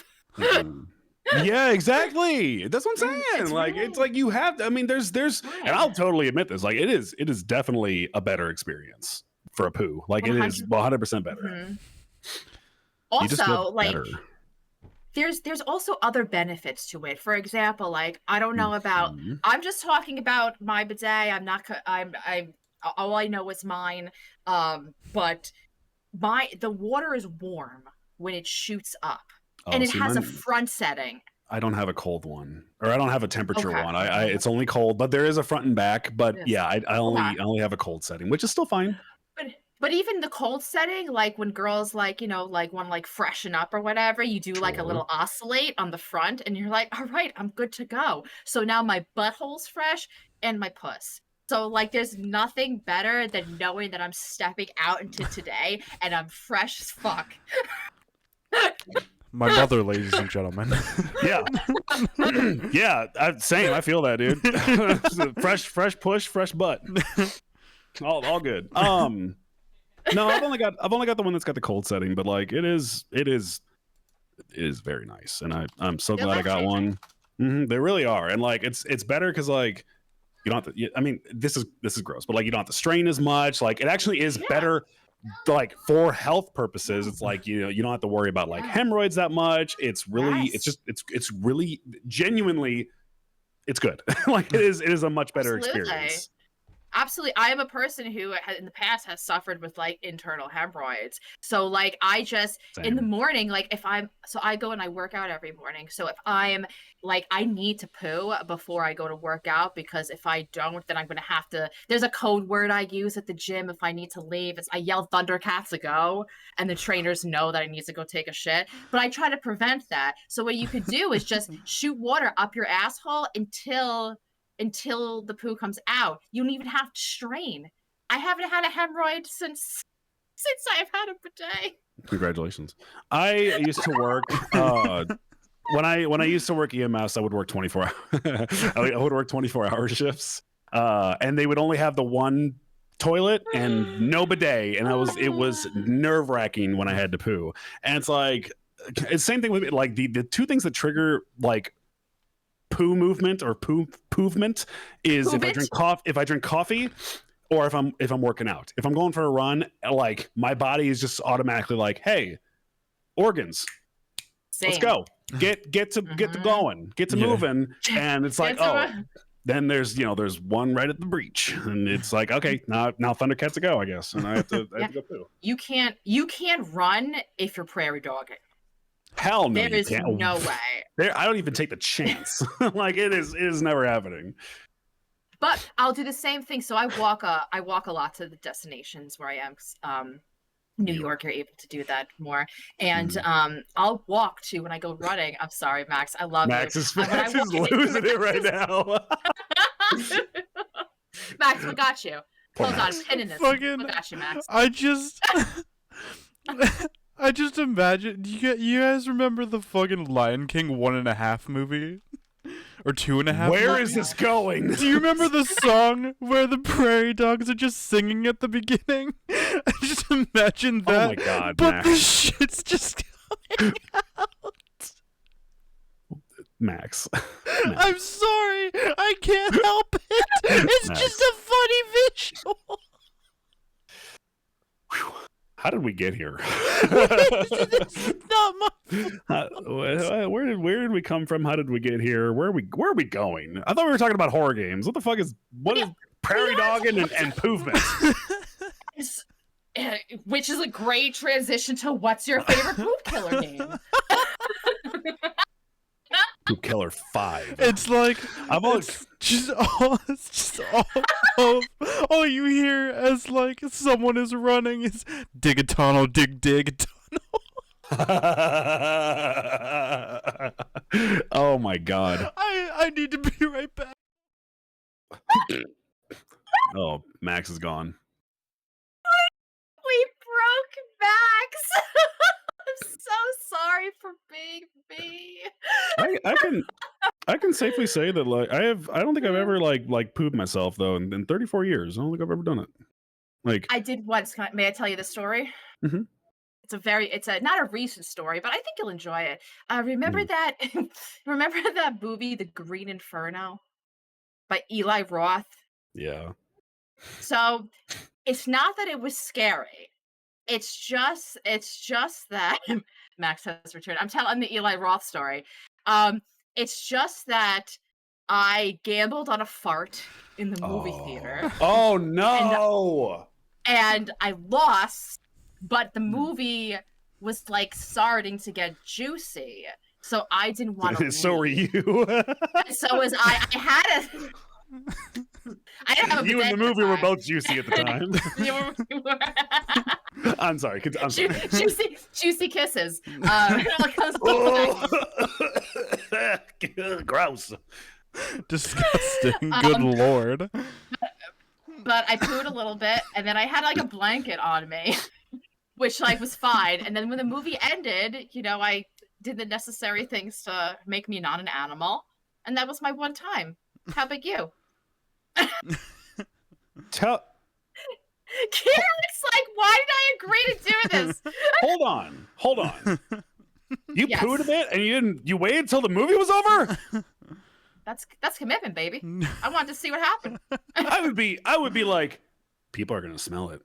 Like Yeah, but what you know. realize It is was Allie has only no like- shame. it was just a little schmeckle of a poo. Yeah. Okay. Well, I'd be like, tell me what happens. I'll be right back. All you hear is I'll- Allie's just sitting in the movie theater, and all you hear is dig a tunnel, dig a tunnel. dude, if that happened, I would say, tell me what happens. I'll be right back.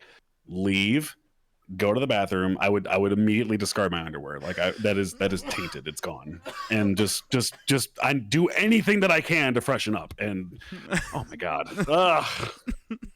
Well, Allie 10 years ago was a lot more gross than Don't lie. Than It me was now. last week. it was last week. I'm sorry. I just wanted to. I just felt so much shame. Matt, I you're like right, how I you do have say no like shame. I like how you say 10 years ago Allie was gross, but then you like show up to Cremmy's chat and you're just like the most feral person I've ever seen, and it's wild. Yeah. I will say Yeah, it's it was impressive disgusting. how feral you are. Like I could never. It's truly, you know what? It's the reason why I want to do improv. I love improv comedy so much because it Mhm. plays on the fact that like you have to have no shame. And I was not born with like that kind of filter. Maybe it's a New York thing, but oversharing and being a creature of the night is a part of my DNA. Kind of like the 7% Bruce Campbell. There you Just a go. part of Yeah. you. Yeah. Love that. Love that that's a thing now. Add it to your bio. Right in there. Oh my You take like goodness. one of those like ancestry things, it's just like like 20% this, 20% that, 7% Bruce Campbell at the bottom. 7% Bruce Campbell. It's where you get the good hair from. The good hair and the the voice. I would say Voice that of a- It's funny. It's funny. When I was younger, a lot of people said that me and my dad look alike. Me and my dad Mhm.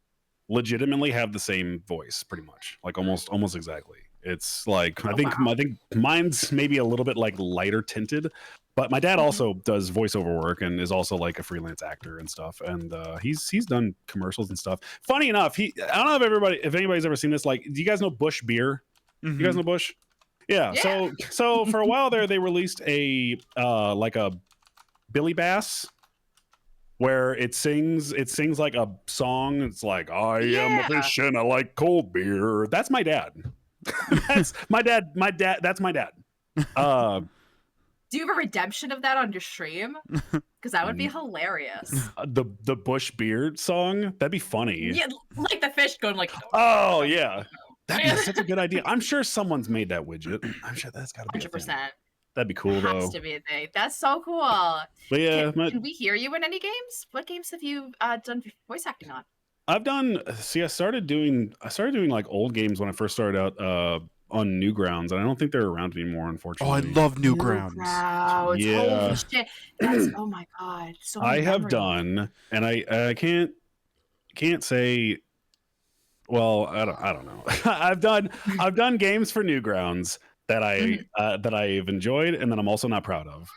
I've done games. I've done additional voices for the Behemoth for some games. Some went unreleased. I've also done. I don't know if anybody's familiar with Autogen games. That's where I think a lot of the attention came from. Was from Confabulation Homestead. There's like a voicemail or something that I do on that, and then I am the priest in the Gravedigger that he put Yes, out love Yeah. that just game. last year.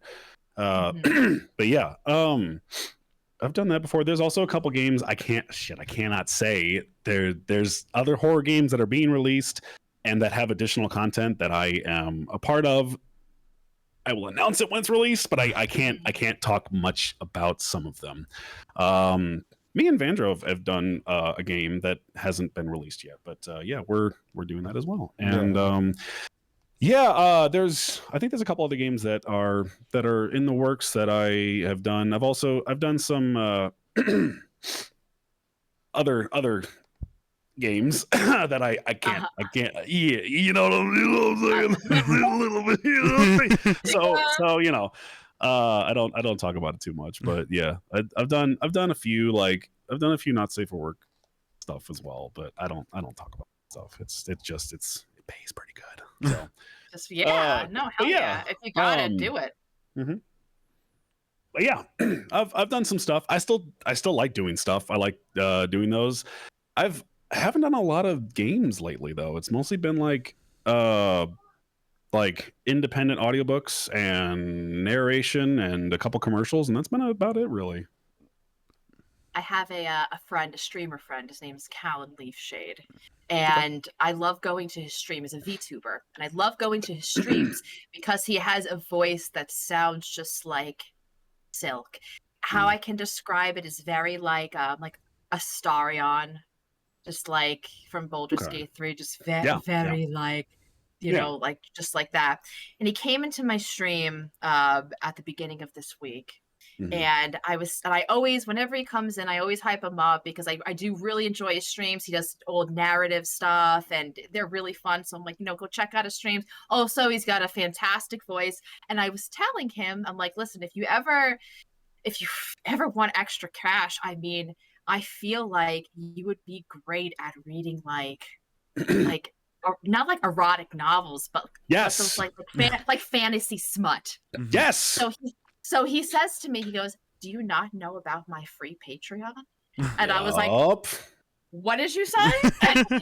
So Yup. he's like, "Yeah." So he drops. I'm like, "Drop the link in chat." He drops the link Yup. in chat. He's like, within an hour, like four of my friends joined.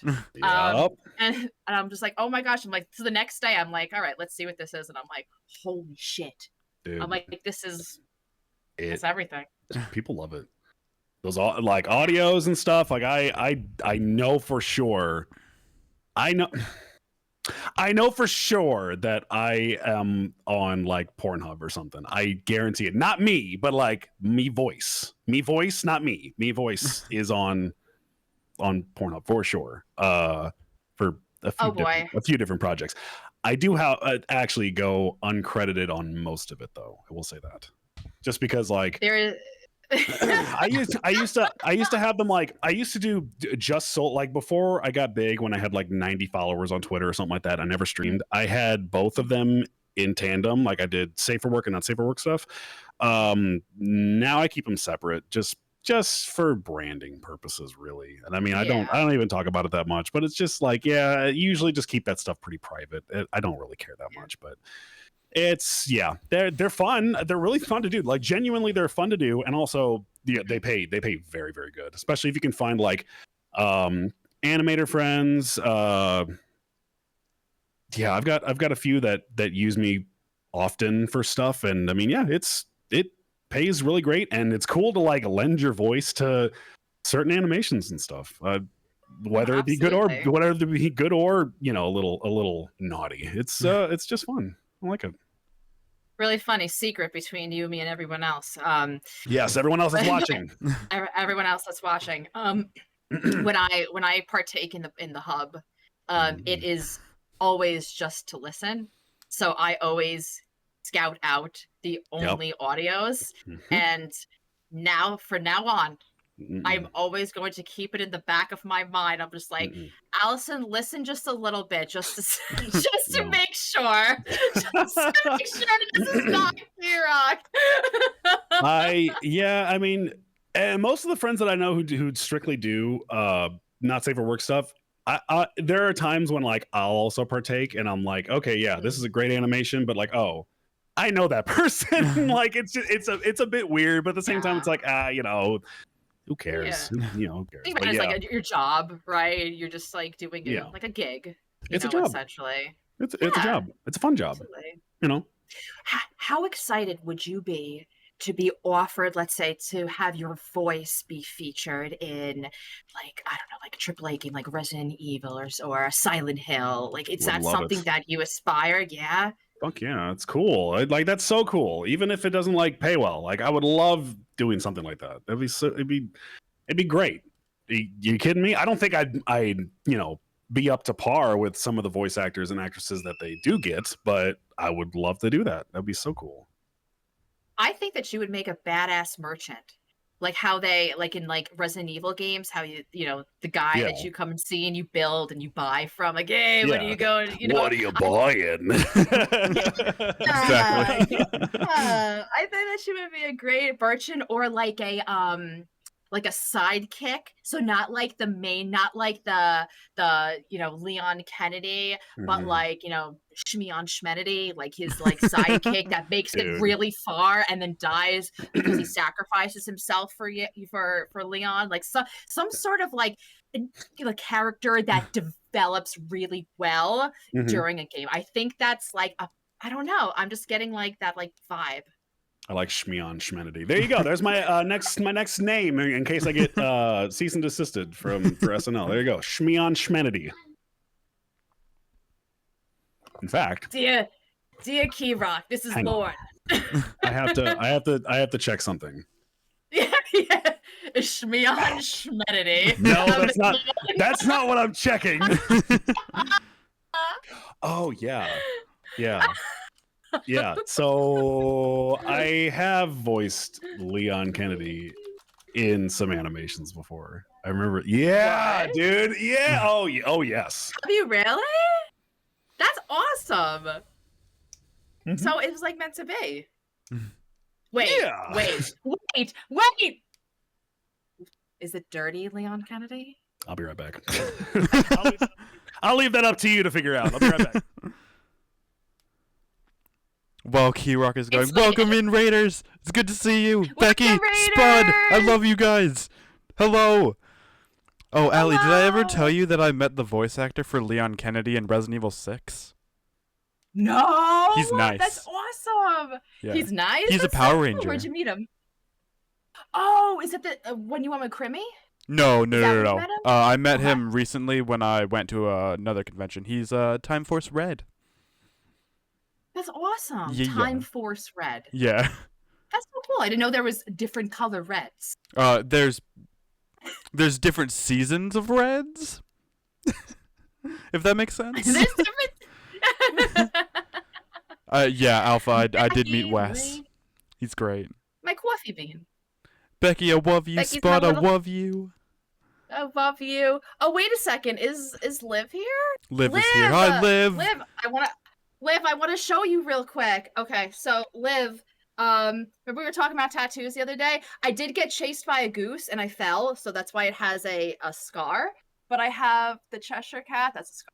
Here, we have the same tattoos, me and Liv. Yeah. And then I have the sandworm and feels. Nice. You got chased by a goose. I was about to say, Salem, you did too.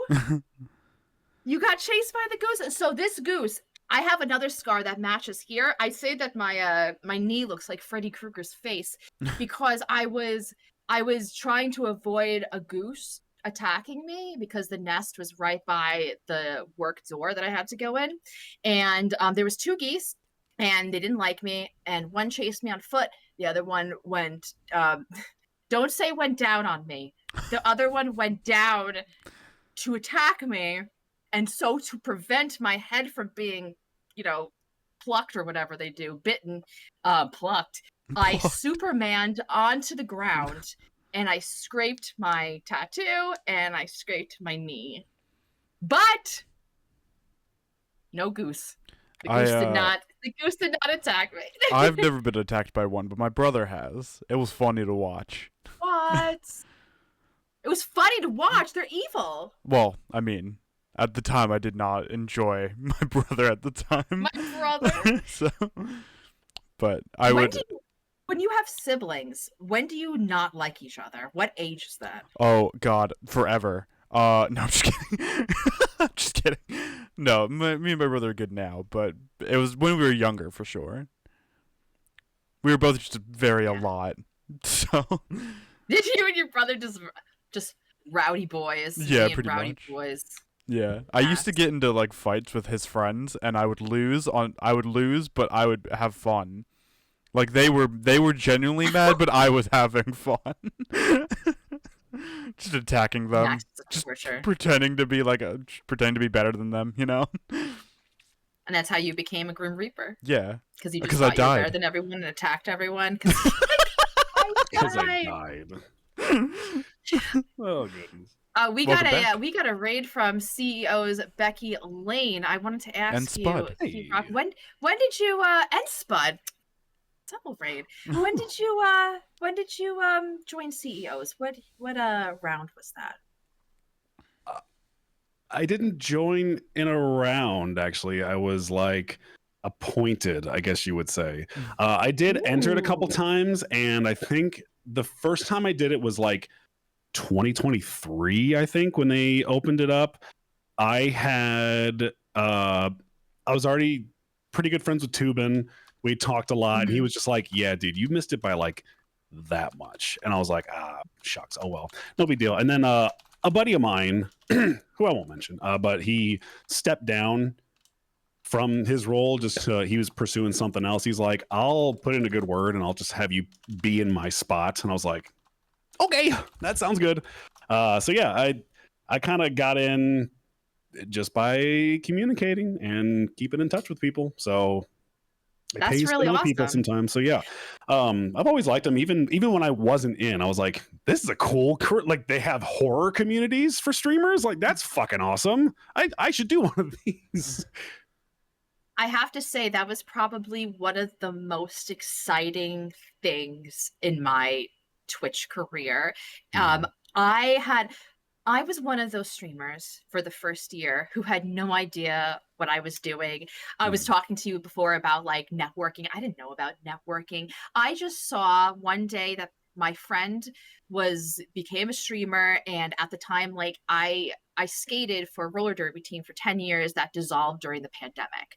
I lost all of my friends, all of my community, and I started watching my friend Heather, my in real life friend, stream, and everyone in her chat just laughing, I'm like, that's so cool.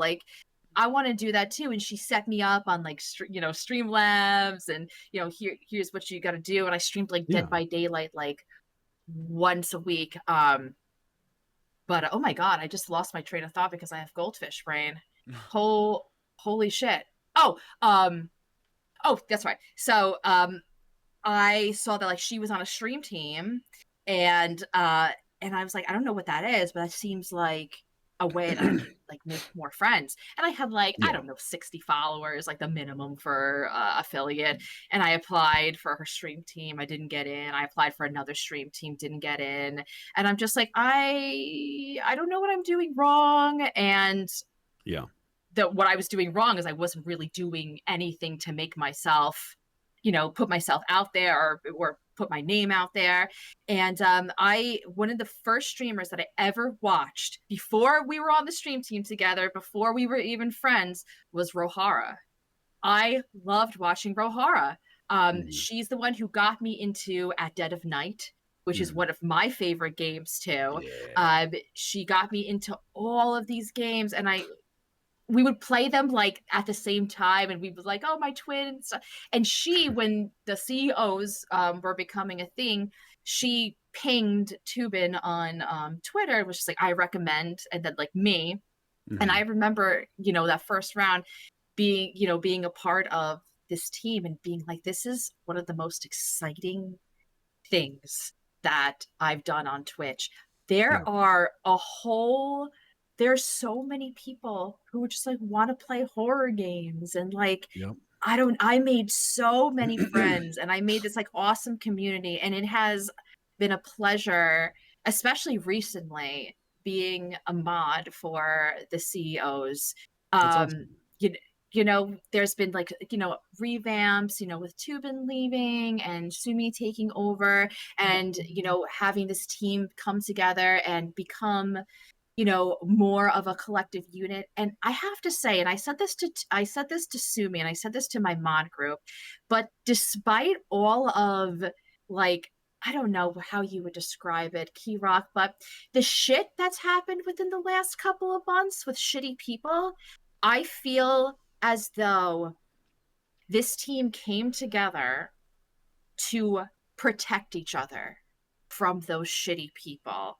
I know that, and I always like, I scream your name, Key Rock, as such like an important community member, because when I think of those two situations that happened within the CEOs recently, you are the person who like brought both of them to our attention, because you are looking out for your people. You are looking out for your community member. And if we community members, and if like we don't see something and you do, you're always just like, nope, this is not okay.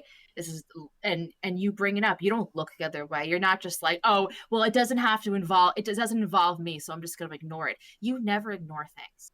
And like that is such, and that we're so lucky in the CEOs to have such a great person like you in it. I can't even tell you like how excited I've been just to like talk to you and get to know you more, because I've been in your streams. You're so funny. You're funny as fuck. You're charismatic. You play awesome games. I love, like I said, I love watching your TikToks. Getting the warm and fuzzies. Just yeah, please talk about me more. Good. But it's been a real pleasure being a part of this team. And I feel, I don't know if you feel the same way, but I feel like because of the the situations that we just had to kind of like go through together, it like really brought us together, like our team. And everyone's just so much closer now. I know backstage and like the mod group have this very like this almost this brightness that has restored. And like we've tried to like be better and be like on socials, and like anyone who has like, if you got a gig for voice acting, let us know, because we'll make we'll make a graphic on it, we'll promote it. Like we want the people on our team to know, like we want, not that we care, we want everyone to know that like our team is just like, it is a team. But at the same time, like I love promoting people like you and like Max and everyone who is just so about community. It's really wonderful. It's really wonderful to see. And I know that you said before that when you play co-op games, you don't get as many viewers sometimes. What are your favorite horror co-op games to play? Because I'll tell you, I have really bad motion sickness. And every Yeah. time I play games, I have to take pills, or I have to smoke weed, or I have to do something that like numbs my brain a bit. Um, are there any games that you've played that like are really like accessible to that won't give you kind of like motion sickness if you play with people? It's really hard for me to find games like that.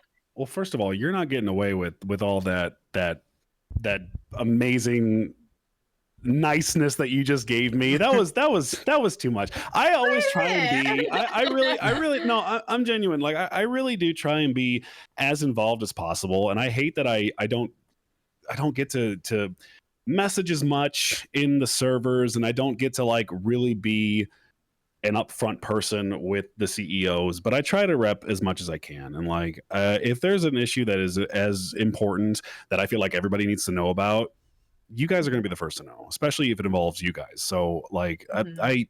I appreciate that, but I mean, I'm just looking out for y'all. I just want to make sure that you guys are safe and that you're networking with the right people, and that you're not gonna you don't want to get involved with something that could be potentially damaging not only to yourselves but like your brand as well. So like, yeah, I appreciate that. It no thank yous are necessary really, but like I do appreciate it. It's nice, and you know what? It's some people might be the same as you, right? Like, oh, I wanna, Mm. I'll pretend. A lot of people look the other way because they don't want to get involved, or they just don't. It's just like not as important to them.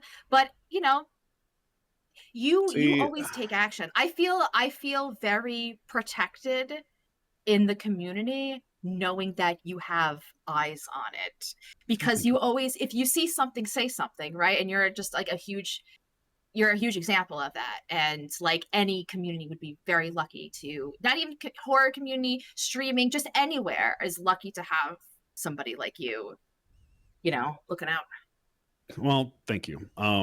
Yeah, I it's not necessary, but yeah, I want to make sure I'm bad with taking compliments. I'm sorry, but like, yeah, Oh, you're I good. really I really do appreciate the fact that like if I can make it a little bit of a difference, even if it's just mentioning it to one person, like when those two situations went down, I immediately went to Sumi and I was like, hey, something's going on, and then I mean, it was pretty much all hands on deck at that point. But like, yeah, if I can help out, that's all that I can do. As far as co-op horror Mhm. games, God, I lost my train of thought now. I would say that, oh man, Lethal Company is like seriously the like one of the best co-op horror games. It is just refreshingly scary all the time, and it's mainly because like what I talked about earlier, like it's like that unknown factor where like you don't know what the hell is going to happen, you don't know what's going to be spawning, there's no music really, it's just you and your thoughts and some loot in between, and that's about it. I love that game so much.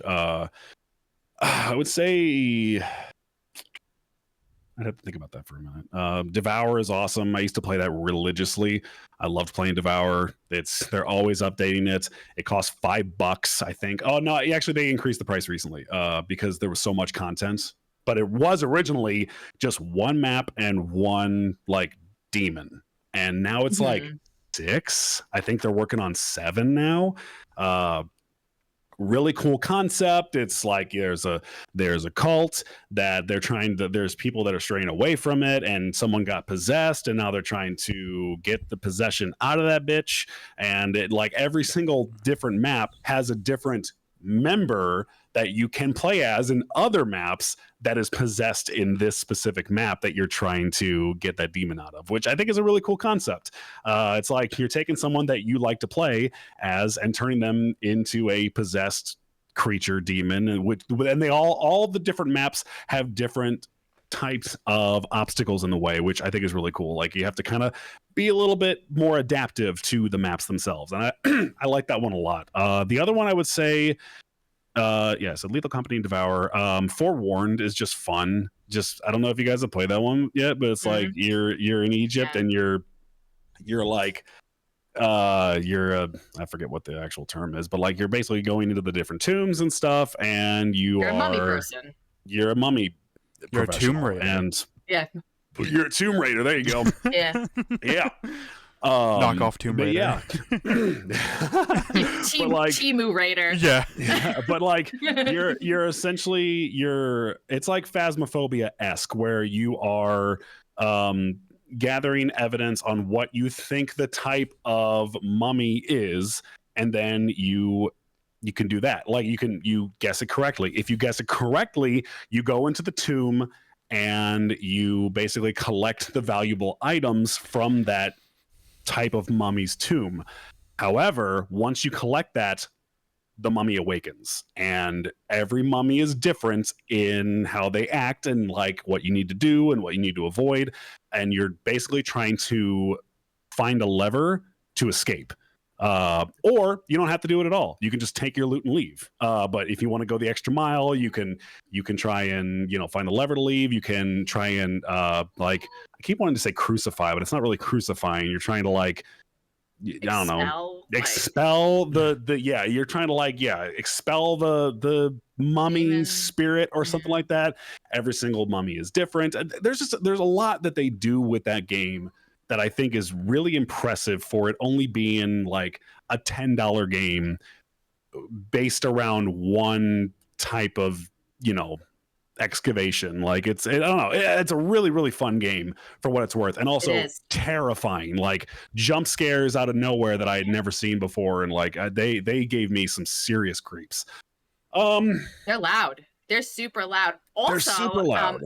I think this Forewarned. You can correct me if I'm wrong, but isn't it at one point, if you end up dying, you can choose what door to go through, so you can go back to your friends as a good mummy that helps you, or a bad mummy that causes shit. They recently changed it up. I think I haven't played it in a while, but where it's like you get one chance to come back. You lose all your items, so you're basically in the dark by yourself. And it really especially sucks if the mummy is hunting, because you are pretty much at the will of the mummy. And if you run into him, you're fucked. Or you can come back as a good mummy and help your friends, or as a bad mummy and try and kill your friends. It just, which I think is also very fun to do. I'm always bad mummy. That makes sense. I try and be good mummy. I try and help my friends. Sorry, I'm looking through my my game. At least someone does. I'm just kidding. Co-op horror games. I mean, you know what? Another one that was so good, Key-Rock, and then they ended up like not doing any more with it, is Boomin. I never played Boomin, but I know people that had played it several times. I've heard that one's pretty good. It's so good, but where they failed was they started doing some updates and they started adding new maps. And the original maps that they had were like they were great. And then they added new maps, and the new maps were not good. One of them is a kind of like a Chuck E. Cheese carnival FNAF type thing. But if you are susceptible to any sort of motion sickness, you are done. You're finished. So I would never like play those maps. And instead of getting like, new trinkets, or, because you could earn coins, right? Getting money. Instead of like, instead of them adding like new masks for you to get, or like accessories, it was just like new maps, and the maps started to become not good. So then they didn't do anything else with to amplify the game. But the game itself, when I go and I play it, I play on the original maps, and I play with the original ghosts, and it's a lot of fun, but I don't really do any sort of update stuff. But that game was my favorite co-op game for Really? so long. It was Okay. fantastic. Yeah, Okay. yeah, yeah. I And now know. they have modes where you can like play as the ghost and you can, try to kill your friends, Oh, which those is are good. fun. Mhm. One that's kind of like that is like Midnight Ghost Hunt. I don't love that game very much, but it's like prop hunt. But you Oh, are ghost exterminators, and like, yeah, part of you are ghosts, part of you are, and like you're trying to, you're basically you imitate a chair or whatever, and like the exterminators are trying to get you, and then like after a certain amount of time, the tables turn, and the ghosts then come alive and can attack the exterminators, and the exterminators have to survive if they haven't killed all of the ghosts yet. It's a fun concept. It who do gets a you little play? repetitive at times. Who do you play? Are you the exterminators or are you the ghosts? You can be either. So you can play as the exterminators, and like, so Oh. there's 4 exterminators and 4 ghosts. And it's basically prop hunt where the ghosts take they become furniture or items or whatever, and like you have to move, otherwise you will slowly start to die. So it's like, not only do you have to like try and be inconspicuous, but also like you have to move and change different things, or else you are going to be exposed. And if you're exposed, you are pretty much fucked. But yeah, it's a fun game. It just got a little repetitive, and there are also people who are like tryhards that are really like kind of ruin the game It'll ruin it. experience. Yeah, like I wasn't crazy about it, mainly because of that. But for the time being, like for a fun, like couple of hours with your pals, it's a lot of fun. I liked it a lot. Um, there's a ton of co-op backrooms games, but Inside the Backrooms I Yeah. think does it best. I haven't played all of them, but Inside the Backrooms is a good one. It could use some improvements, but they're always updating it with different maps, and like every map is different, and there's like puzzles with it. Sometimes you're just escaping, sometimes you're just trying to find the exits. Uh, yeah, but it's a fun one a lot. Inside the Backrooms is really good. When you said that for the prop hunt game that you Mhm. kind of have to keep moving or else you're going to be exposed, it Yep. reminded me of when the only time that I ever played Visage, and playing a Yeah. chapter where you had to keep going or else the ghost broad was going to fucking find you. Yep. Are you pro Visage or anti Visage? And I don't mean anti like oh fuck that game, but that game, if so many people will be like it's the scariest game, and listen, it could be the scariest game ever, but it was so hard for me, I'll just say for me, to figure out anything to do that it completely took the scariness away from it. What do you think about it? I'm in that same boat. I Okay. that's one of the first. It's one of the first horror games that I ever streamed. There was like Mhm. 4 of them, but that was one of them, because I had seen a lot of TikToks of people being scared with Visage, and they're like, it's the scariest game ever.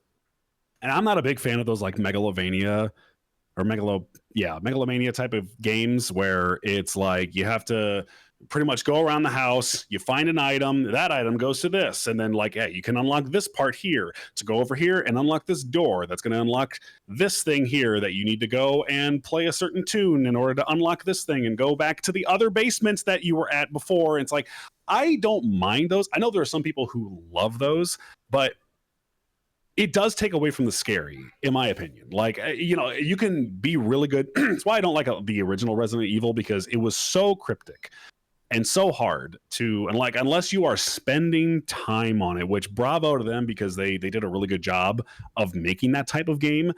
But if you're really gonna be like invested like that, I don't think it's a game worth streaming necessarily. I think it's a game worth playing, and like they did a great job at it. I think the scares were good. I think the atmosphere is great, but it was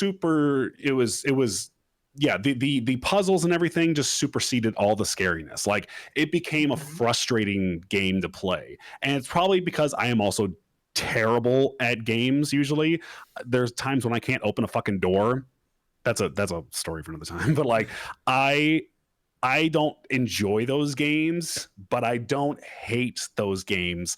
It's just not a game for me. You know what I mean? It's kind of the same concept with Stay Out of the House. Although I will say, Stay Out of the House had that scary factor going the entire time because it wasn't necessarily scripted. You could just get caught at any time. There's a guy trying to kill you at any given point. There are obstacles that you have to avoid, or like you have to stay out of the sight of this killer at all times. It's never scripted. It's never like you're pretty much on like a constraint with that type of thing. Like, so it was always suspenseful. Visage does it in a way where it's just a little too complicated for me to enjoy the scary, which is what I enjoy most about horror games. I don't mind puzzles every once in a while, but I sometimes thinks it takes away from the actual scariness of a game, and it's just not my kind of game. I wouldn't say I hate that game though, absolutely not. But yeah, those types of games. I wouldn't stream it anymore. Yeah, and like I streamed it a couple of times, and I was like, you know what? I'm not enjoying the game. I'm just not enjoying it. Like I'm not going to play a game that I don't enjoy. And I know there's some people that hate that I do that in my chat. Like I will I will stream a game for like 2 or 3 streams, and I'm like, okay, I'm not having fun with this.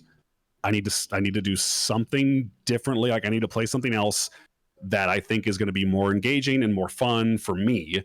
Because I'm not loving this game that everybody else loves. It's not that I hate this game. It's not that I whatever. If I say I hate a game, I'm gonna say it on stream. Like at Tony's, I fucking hate that game. But like I just not. I'm not.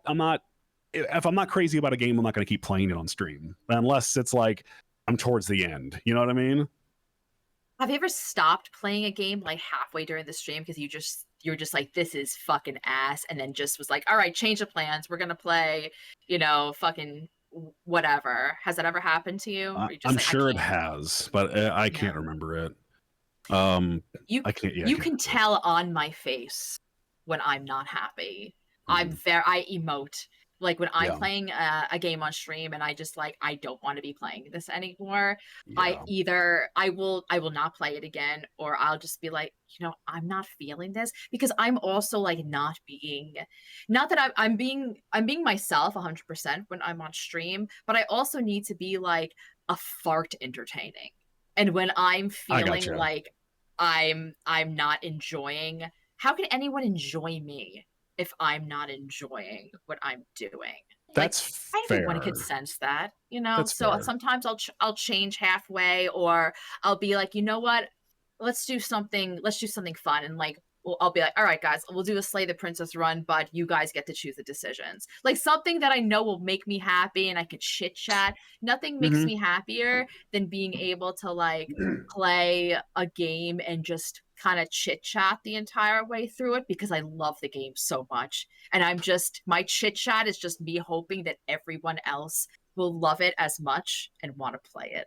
I have 2 games that I just thought about that I was playing and I enjoyed for the most part, but I was like, okay, I no longer enjoy this. The first one was Zoocosis, which I know Zoocosis was okay at the very beginning. And I even talked to the developers and I was like, I really enjoy this game. Like, but it got to be like, it didn't know what it wanted to be.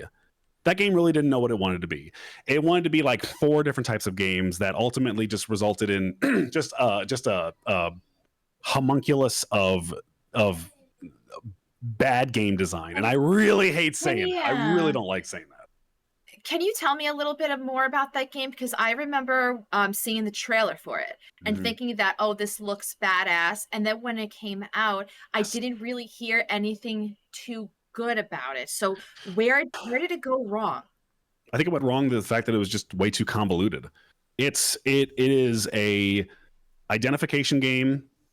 It is a like you're also mixing medications and they don't really tell you about that. You're also feeding the animals. You're also trying to get like engrossed in the story itself. You're also eliminating animals that are infected and trying to keep the infected from killing the other animals. And like, it's a lot for such a short amount of time. Like, you really don't have a lot of time to like grasp you definitely don't have a lot of time to grasp the concept of the game before it's too late. And then it's like, Mhm. oh, shit's going down. What do you mean I gotta tranquilize this creature? The fuck you mean I don't have the right ingredients for it? Like, oh, it was It's too much. just so grossly frustrating. And I think that's where it went wrong, because it could have been super simplistic. It could have been super simple. Like, they could have like already had the medications drawn up for you, and they're like unlimited. That would have saved like an immense amount of time. They could have had it to where like, oh yeah, you're also like, you're doing like blood samples and a bunch, and like taking shit samples and stuff, and like you're like also like recording sound, but they never tell you which ones you've already taken samples from until like you walk right up to them. It's like, oh yeah, it's not highlighted, therefore I can't do it anyway. There's just so much. There's like way too much going on with it for me to like truly enjoy it. I can't say that I hate the game. I can't say that it's a bad game, because it's actually kind of fun, but Mhm. it's just way too much. And they could have really simplified it down to where it would have just been more, it would have been more fun. There was a couple times where it did scare me, but like it was really just kind of overshadowed by the convoluted gameplay. And I hate that, because they had a really good thing going and a lot of people were interested. So if you were going to like remake that game or redo that game with pretty much like just a concept in mind, not like 700 things that you need to do in this game in order to beat it, mixing, feeding, tranquilizing, what would you make? Was it Zootopia? What is it called? Zoocosis. Zoocosis. Zootopia. Zoocosis. How would you remake Zoocosis to be a more like just together good solid horror game with like a creature feature game? How would you do it?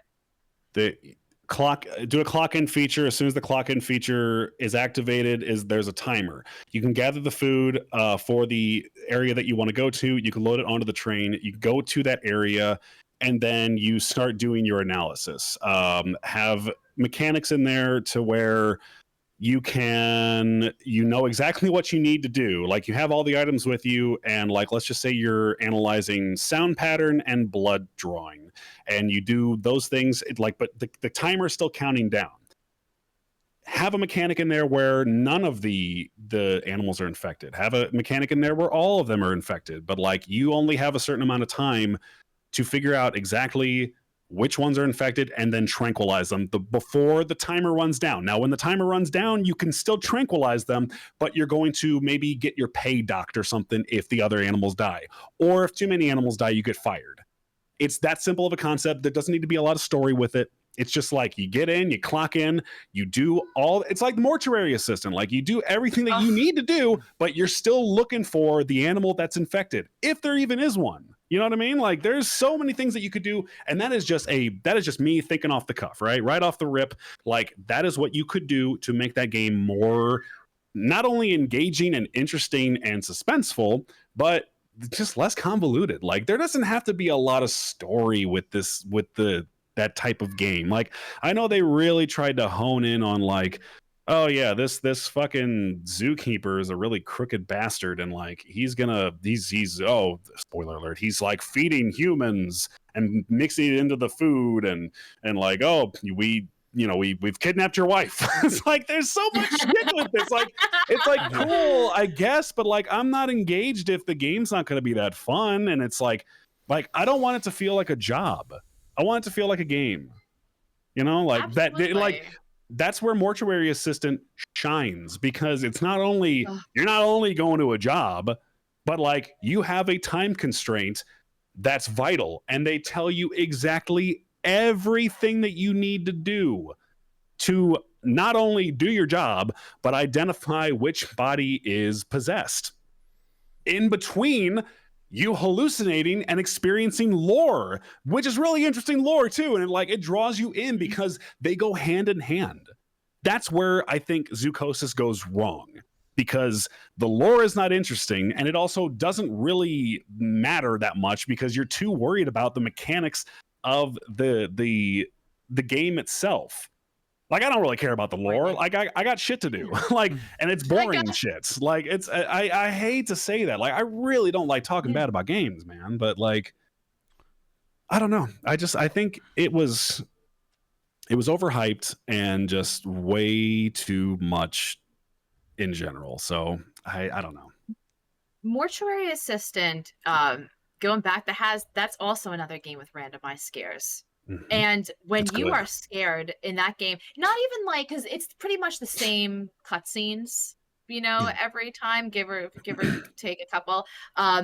But you never know when that fucking mimic's gonna pop up, and it's one of the scariest moments I've ever experienced playing any game was Mortuary Assistant.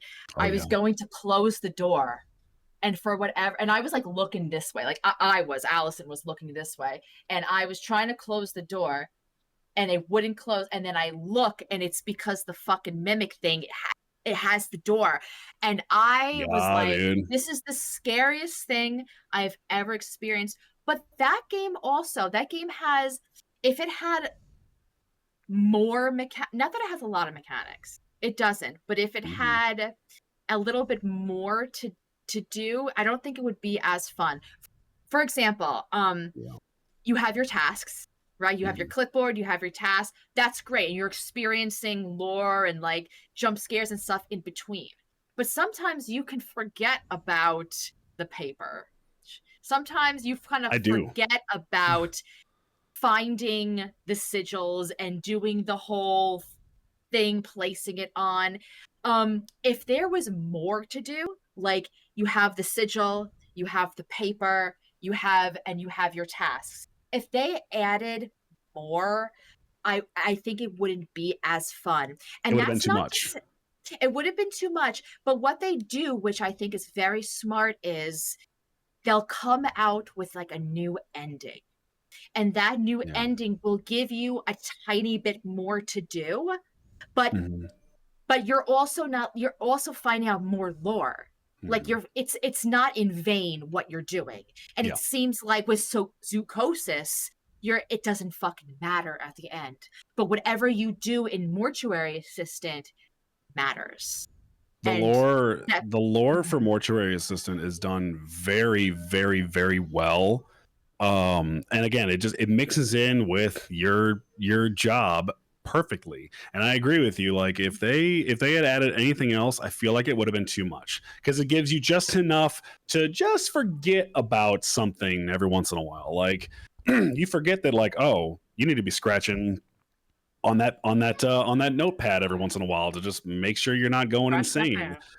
Exactly. You have to, you got to be, also doing your tasks as a mortuary assistant, like as a mortician. Like you have to, get the body prepared and stuff like that. Like, you have to be finding the sigils and shit. Like there's just enough to do to make you forget about something important. And I think that's where it shines. Coupled with, and I hate to go back to this again, but like there's not a lot of music. There's like almost no music at all. And the jump scares, and I don't even want to call them jump scares because they are just present. They aren't like in your face like the FNAF game. Like that creepy fuck ass mimic is just there. And you may not even see him, dude. Like there were times when I was playing that game when my chat was like, how do you not see that thing? And I like just happened to look up, and he's like hanging off the fucking lights and just like crawls back. It's like, what the fuck? And that isn't even like, it isn't even that scary, but like the atmosphere and the dread of like that motherfucker could be around there at any point is where that game is perfect. And I mean that in every sense of the word. Like that game is nearly perfect. I really can't point out a lot that's wrong with it. Okay, so the developer, Mr. Mortuary Assistant, comes to you. Fred Mortuary comes to Dr. Fred Mortuary Assistant. I'm sorry, Dr. Fred Mortuary Assistant comes to you, Mr. Keyrock, and says, I want to make the Mortuary Assistant co-op.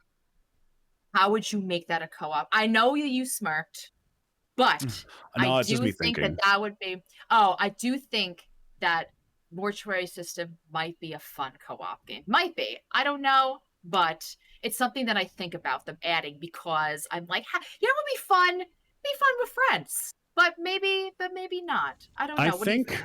I think if they added a co-op edition, they would have to add more things to it, like more things that you have to do.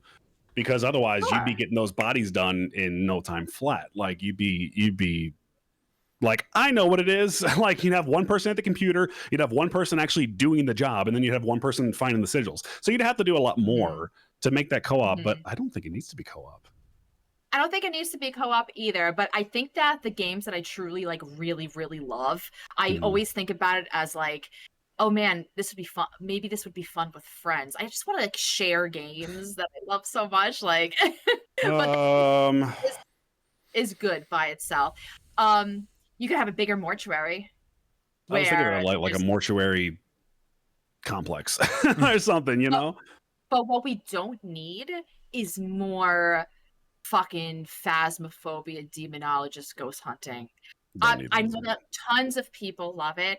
I don't I don't get the appeal anymore. They're done. They're done I to death. And I mean, like, mhm. Phasmophobia has. I feel like they've lost the plot. They're also Yeah. kind of. They're also kind of shitty with their community, and I don't love Are them they? because they favorite a lot of like their official content creators, and they favorite a lot of them while also not giving any credit or any like notoriety to ones that dedicate themselves strictly to Phasmophobia. Then it kind of put a sour taste in my mouth. I have played it since, but it's like, okay, this is the same thing over and over and over and over and over and over and over. And it Mhm. just got kind of boring after a while. Like that game could be fun by yourself without a co-op. I think that game could have shined a lot more if it wasn't co-op. Because with co-op, I mean, like, there's a sense of security that I get when I'm like with friends and like we all kind of rush in together to try and figure out different things. But like that game could be really good if it was just a single player game. That's just my opinion though. But yeah, same thing with like Demonologist and all those other Mhm. games. Like I think they're done too much. They're done to death. So So you yeah. mentioned that they give because I saw like every and this is like no shade or like no hate or anything, but I do notice that people who are like the kinetic game like ambassadors or Mhm. whatever are Yeah. like they got in on that phasmophobia, you know, content creation train like when it first came out, and all of Mhm. them are pretty successful. They get a lot of viewers or their partners or whatnot. And you said that the phasmophobia people don't give attention to the people who dedicate themselves to phasmophobia. Are you talking about the the not partner, but the non kinetic partner people? Like if No. me, like a little old me, played just phasmophobia all the time and like I dedicated myself to phasmophobia, they wouldn't give a shit about me. But if you are like an official kinetic partner, they give all the kudos to you. They get all the kudos to certain kinetic ambassadors, but not a lot of the other ones. There's like several ambassadors to it, but they Mhm. just don't acknowledge them and don't like what the controversy, and I'm paraphrasing here, so don't quote me on it, Mhm. but the Yep. controversy that I saw when it was all going down was there were certain ambassadors that were calling out kinetic games because kinetic was using like they were only excuse me, they were only like shining a light on like a couple different creators, which is not what the ambassador program was designed for. Um, it just I don't know. It wasn't a very good look at the time, and yeah, it I don't know. And the way that that Kinetic Games had responded to these ambassadors saying like, "Hey, can we get like the same kind of treatment?" Because like I know like Mhm. we may not get the exact same numbers as like these ones that you are shining a light on, but like we're ambassadors. You should be doing that with everybody. And they were very dismissive about it from what I remember. Again, I'm just going off of the experience from a couple years ago, so don't quote me on it. And I don't want to I don't want to like misquote somebody, but like that was the whole controversy that had happened. Are That it was like a are they lot of looking favoritism. are they looking at like, okay, there's 5 content creators. Let's say like me, and Max are kinetic content creators for Phasmophobia, and like Max gets 1,000 viewers and you get 15 viewers, they're only giving their kind of like attention to the 1,000 to Max because his viewer count is higher. Are they like I don't know. do favoritism like that? I don't know exactly how they were playing favorites exactly, but I just remember that there were some ambassadors that were like, "This is ridiculous. You're only highlighting certain creators every single time they stream, every single time they post clips, and it's like we don't get anything, and that doesn't seem right." And the response was just, from what I remember, dismissive, and it was like it was Discord DMs that had been released. I don't know. It's just it's a whole thing. Can I be salty for a second? Sure. So it's kind of similarly, I love Quantic Dream games like Detroit Become Human, Heavy Rain, all those decision making games. I do like giveaways of those games on my streams, and Kinetic Quantic Dream has a creator program, just like how Phasmo does. And every, I'm going to say like 3 to 4 months, I apply for it. Yeah. And I get told no every single time. And I'm just like, it's because I don't meet their, not recommendations, but their requirements in order. It's like, you have to have this many people consecutively on your stream. And I'm just like, fuck you. Like I go to the moon for like this company. I would love to. Like I have such a passion for it. Why is it because I don't have, 5,000 likes per every single TikTok clip I have? Why does that fucking matter? Why does that matter? The company is gonna is gonna company how they company, and I mean that's their prerogative. That's their prerogative. I mean, if they don't want you after all that dedication, it's their loss. That's how I feel about it. Yeah. It makes me sad. It's like one of my friends says that she tries out for like Capcom. Like every year she just does, and they told her basically not in such words, but she's a little bit risque, with her content. And she says, stuff like talks about like dicks and farts. Yeah. And they're kind of just like, we like a more, not this. Yep. And but all she does is play Capcom games. They got to look out for their bottom dollar, but I am not defending, because like I just know how business works. It's the same thing with sponsors. It's the same thing with companies. It's the same. Yeah, I mean, like they're not gonna. Big companies aren't going to hire the more risque ones because that splits their audience. They're not limiting people, but like you get someone like like Kai Cenat, who's like a very big streamer, not only, but also like doesn't I mean, like he I'm sure he has more risque stuff, but like doesn't always. He more speaks to like a universal audience. So it's like, of course Target's gonna give him a commercial. Like that's gonna be big for them because like they're trying to get in touch with a younger audience, and Kai Cenat's audience is typically younger. So, and he's rolling in probably some of the most subscribers and viewers on the platform. So they got to look out for stuff like that. I don't agree that there are companies like that who, despite you dedicating so much time, are just sort of like whatever. It's you're just a content creator. Like, who are you? But at the risk of defending some of those corporations and brands and all that, like that's how they work, and it's nothing. They need their brand to be shown. It's like if I can be salty for a minute, it's just like whenever I'm auditioning for something and I see a creator that I know has like a similar voice and a similar way of acting about them, they apply for the exact same thing, and because they're bigger or because they put on a better performance, they get chosen for it. Like, that's how it works sometimes, and I hate how that is, but it is not indicative of the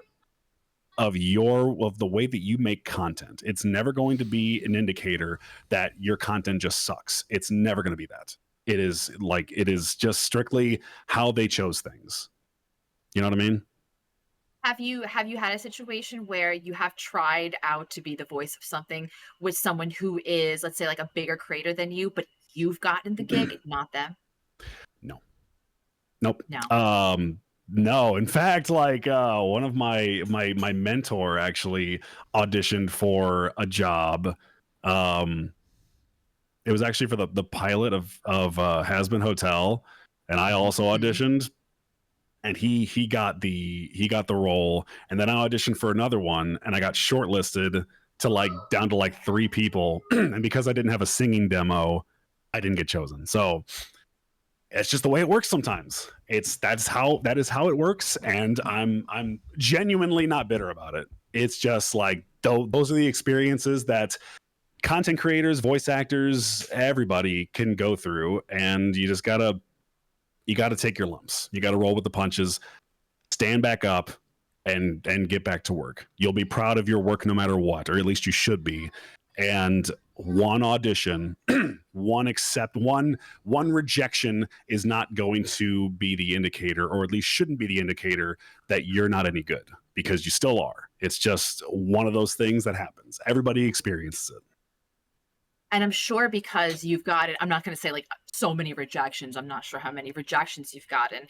But that's Thousands. times It's like so many. thousands, but you keep going Mm-hmm. because you love it. And I'm sure that when you get the, hey, we're going to hire you, that probably the feeling of happiness and joy that comes, upon you is probably worth all of the times where, Mm-hmm. they've said no. Like Yeah. that's probably like an amazing feeling, right? For sure. I mean, everybody's time comes, but at the same time, you should be happy for the people that do get those positions, because I'm sure they were in that same position as you, and they've worked their asses off and they've gotten rejections just as much. There's never going to be one case where one person just gets the job every single time. And people got to hone in on that, and they have to understand that you're going to experience rejection, especially if you're working freelance, especially if you're a content creator. You're going to experience that rejection, and you're going to feel defeated, and you're going to feel like giving up, and you're going to want to sell everything and just move on to something else, because that's how our brains work. But I'm telling you right now, there are creators out there who are going through the exact same thing, and they finally get that break, and good for them. 9 times out of 10, that's how it is.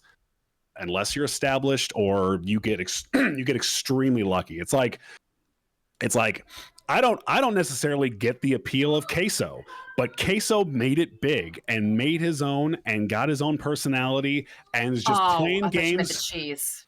No. Queso the same. Yeah, Queso the dip took so much rejection, despite it being delicious. No, it's like it's the same thing with like a lot of these big streamers. It's like they took the time. They probably they started off with 0 viewers, just like all of us did. It's just a matter of being consistent, having good quality, being your own person, and really making yourself shine. The viewers will come. You know what I mean? Oh, I heard to be like, Daddy. So cute. He wants some bologna. So You I'll want be some right bologna? back. Okay. Yeah, go get him some bologna. Because I moved it over here, buddy. Oh, they're my friends. You want to say hi? Hi, Mini Key Rock. I'm so sorry, guys. I'll be right back. I'm gonna have to censor that. Good lord. Well- go get your naked sauce of bologna. Oh my gosh, that's so funny. It's okay. We have like we're almost at the 3-hour mark. Almost. Anyway, Yeah. we started a little bit early. Yeah. I want to ask him about I Am Fucking Dead. I wasn't gonna say anything. I'm just like, yeah, that's what kids do. They just run around with their doodles out. It's totally fine. Me Gross. too. Disgusting. When I'm in my house and I'm just like by myself, I'm just like, why wear clothing? Why? I mean- I am so sorry. No, that's okay. Yeah, Bologna is important. I totally forgot that. Like he took his diaper off to use the bathroom like a big boy. So Totally forgot about that. So I apologize. I apologize. No, you're totally good. I wanted to ask you, because I know we're getting to that 3-hour mark. I wanted to ask you from a voice actor's perspective. Last year at the horror awards, there was a category for best narrative. And in that category, it was Slay the Princess, and it was also mouthwashing. And I thought that for sure, Slay the Princess would definitely win. But overwhelmingly, mouthwashing won best narrative. Do you think that mouthwashing had a better story and better voice acting than Slay the Princess does? If you've played mouthwashing, I know you've played Slay. I played both. Okay. Personally, I would disagree with their choice. I think mouthwashing is a very well-written game with great narrative, great storytelling. It is a story. It is. I really don't feel like that's a game. It's a story. You're doing most of the work telling the story itself. Excuse me. I would say that Slay the Princess, as simple as it is, it becomes very complex, and the narrative itself becomes extremely in-depth and complex. And I would say that it probably has a better narrative than mouthwashing. I will say I'm looking at the best story experience in a horror game. Is that the one? It was best narrative. Best narrative. It was best narrative, yeah. Yeah, because I'm looking, and there's like A Quiet Place, The Road Ahead, Alan Wake 2, yeah. Amanda the Adventurer 2, Casting of Frank Stone. That's a good one too.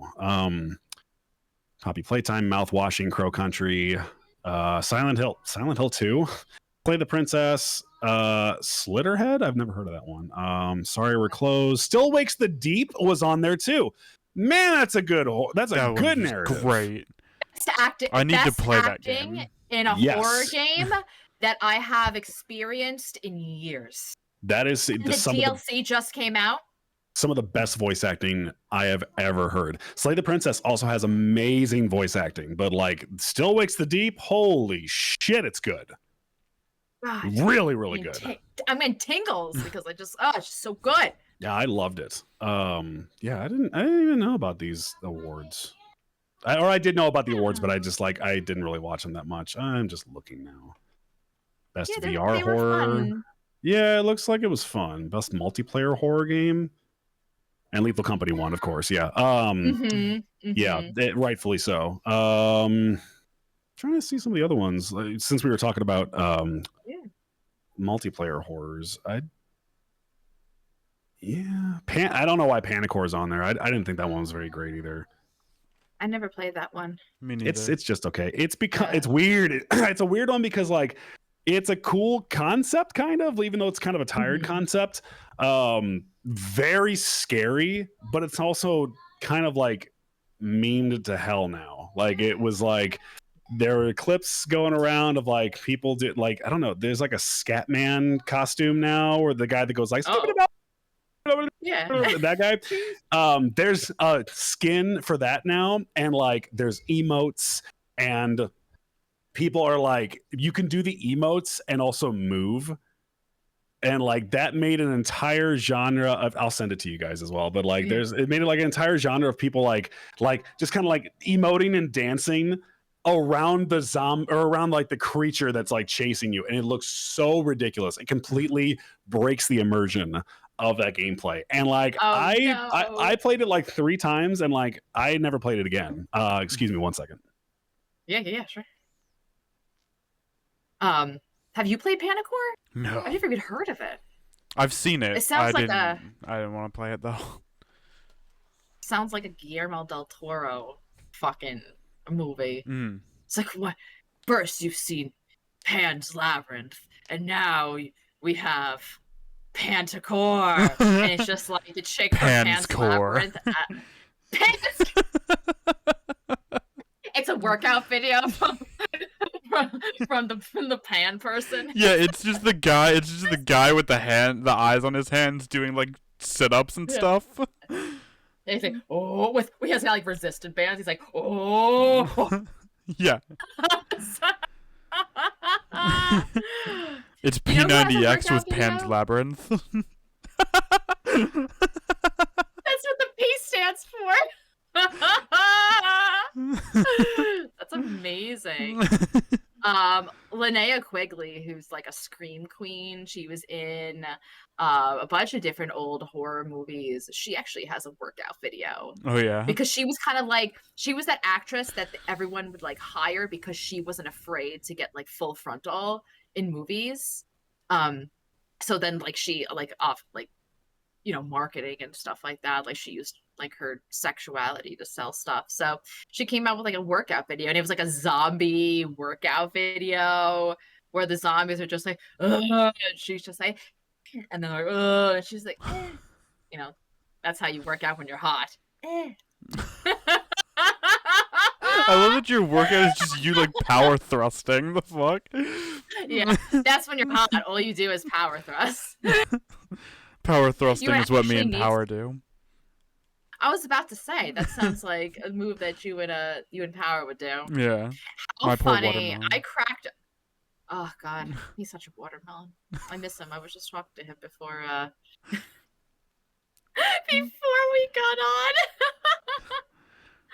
on. How funny was it the other day when I sent you that Instagram fucking picture? It's like the emotes, and it's like, guess what this is? What this is from? Oh, yeah. What Supermassive game? And it was a watermelon. Yeah. It was from the core. I fucking For love 4th of July, we got a snowball maker, and we got a bunch of stuff to like make snowballs. And one of the things that we got was watermelon margarita mix. Ooh. Yeah, you drank that when we were the second time we played the quarry. Yeah. And I think that's what you got drunk off of one margarita. Yeah. That shit was strong. I made a cup about like this big. That was a mistake. Good lord. Oh yeah. You think that you're safe, but you're actually not. I'm also Alcohol is just like I'm also such a lightweight. Like I've only ever been drunk like I've only ever been real drunk once, and that was with you when I was playing when I was playing the quarry the first time. Good lord. I watched those that was so fun. I watched those clips that you took where I'm just comparing things to watermelon. I'm fucking hammered in those clips. I have them all saved to like a note thing so I can watch them when I'm sad. I should not get drunk on stream anymore. I get way too happy with myself when I do that. Because it's just a private comedy show up here when I'm drunk. I love it. I love it. You're so innocent that like whatever you say, just anything, it's just the funniest thing to me when you've had a little bit too much to drink. Kind of like when we were high on the fucking 420 podcast, Oh my and you were God. just like, "What? What was I even saying?" I'm like, I fucking have no idea what we were saying. Key-Rock, we'll let you. Go ahead. I was just gonna say I used to drink all the time on stream. Yeah. Oh yeah, I did. I did it as a redemption one time. I don't know if you guys are familiar with Malort. No. Oh, I've never Max, had yeah, it, Max. but I know what it is. It tastes like poison. It really just tastes like wood flavored drain cleaner. It's never delicious. Nothing about it is good. And yeah, I mean it just like it doesn't just taste bad. It like ruins your senses. Like it just everything about it like taints it because it doesn't taste like you should drink it like at all. It really doesn't. But yeah, I used to drink all the time. I don't do it much anymore. But but yeah, I used to. There's been times when I drink on stream and I regret it immediately. There's only the only time I drink on stream is when like I made we were doing like Wolfpack Quarry mode, and I made a game, like a drinking game from it. to play like for like an anniversary stream, and that was when Max got really drunk and kept like there's a cat. Have you played the Quarry? Mm-hmm. Yeah, there's that character Jacob that's just like talking about all the fun you could have with a watermelon, pretty much talking about sticking his pee-pee in it, right? Yeah, of and course. Max got so drunk that he just kept calling people his watermelon, like codename Power. I called Power my watermelon, and then I kept. Oh my and there was a clip that we were talking about how much. So Cornhusk Show loves feet, and I'm like, and I'm just like. And I'm just sitting there laughing, and everyone's like, "Oh God, what is up, Max?" And we're talking about like Bigfoot, and I'm like, "Corn is Jacob, and Bigfoot is the watermelon," and then I just die laughing because of it. And you just kept naming everyone that and then he was comparing. And like Allie is Jacob, Crimmy is the watermelon. And it wasn't even like he kept going. Hours would pass, like past the watermelon part. And oh my God! He's the watermelon. There was a part where it's Dylan and what's the other guy's name?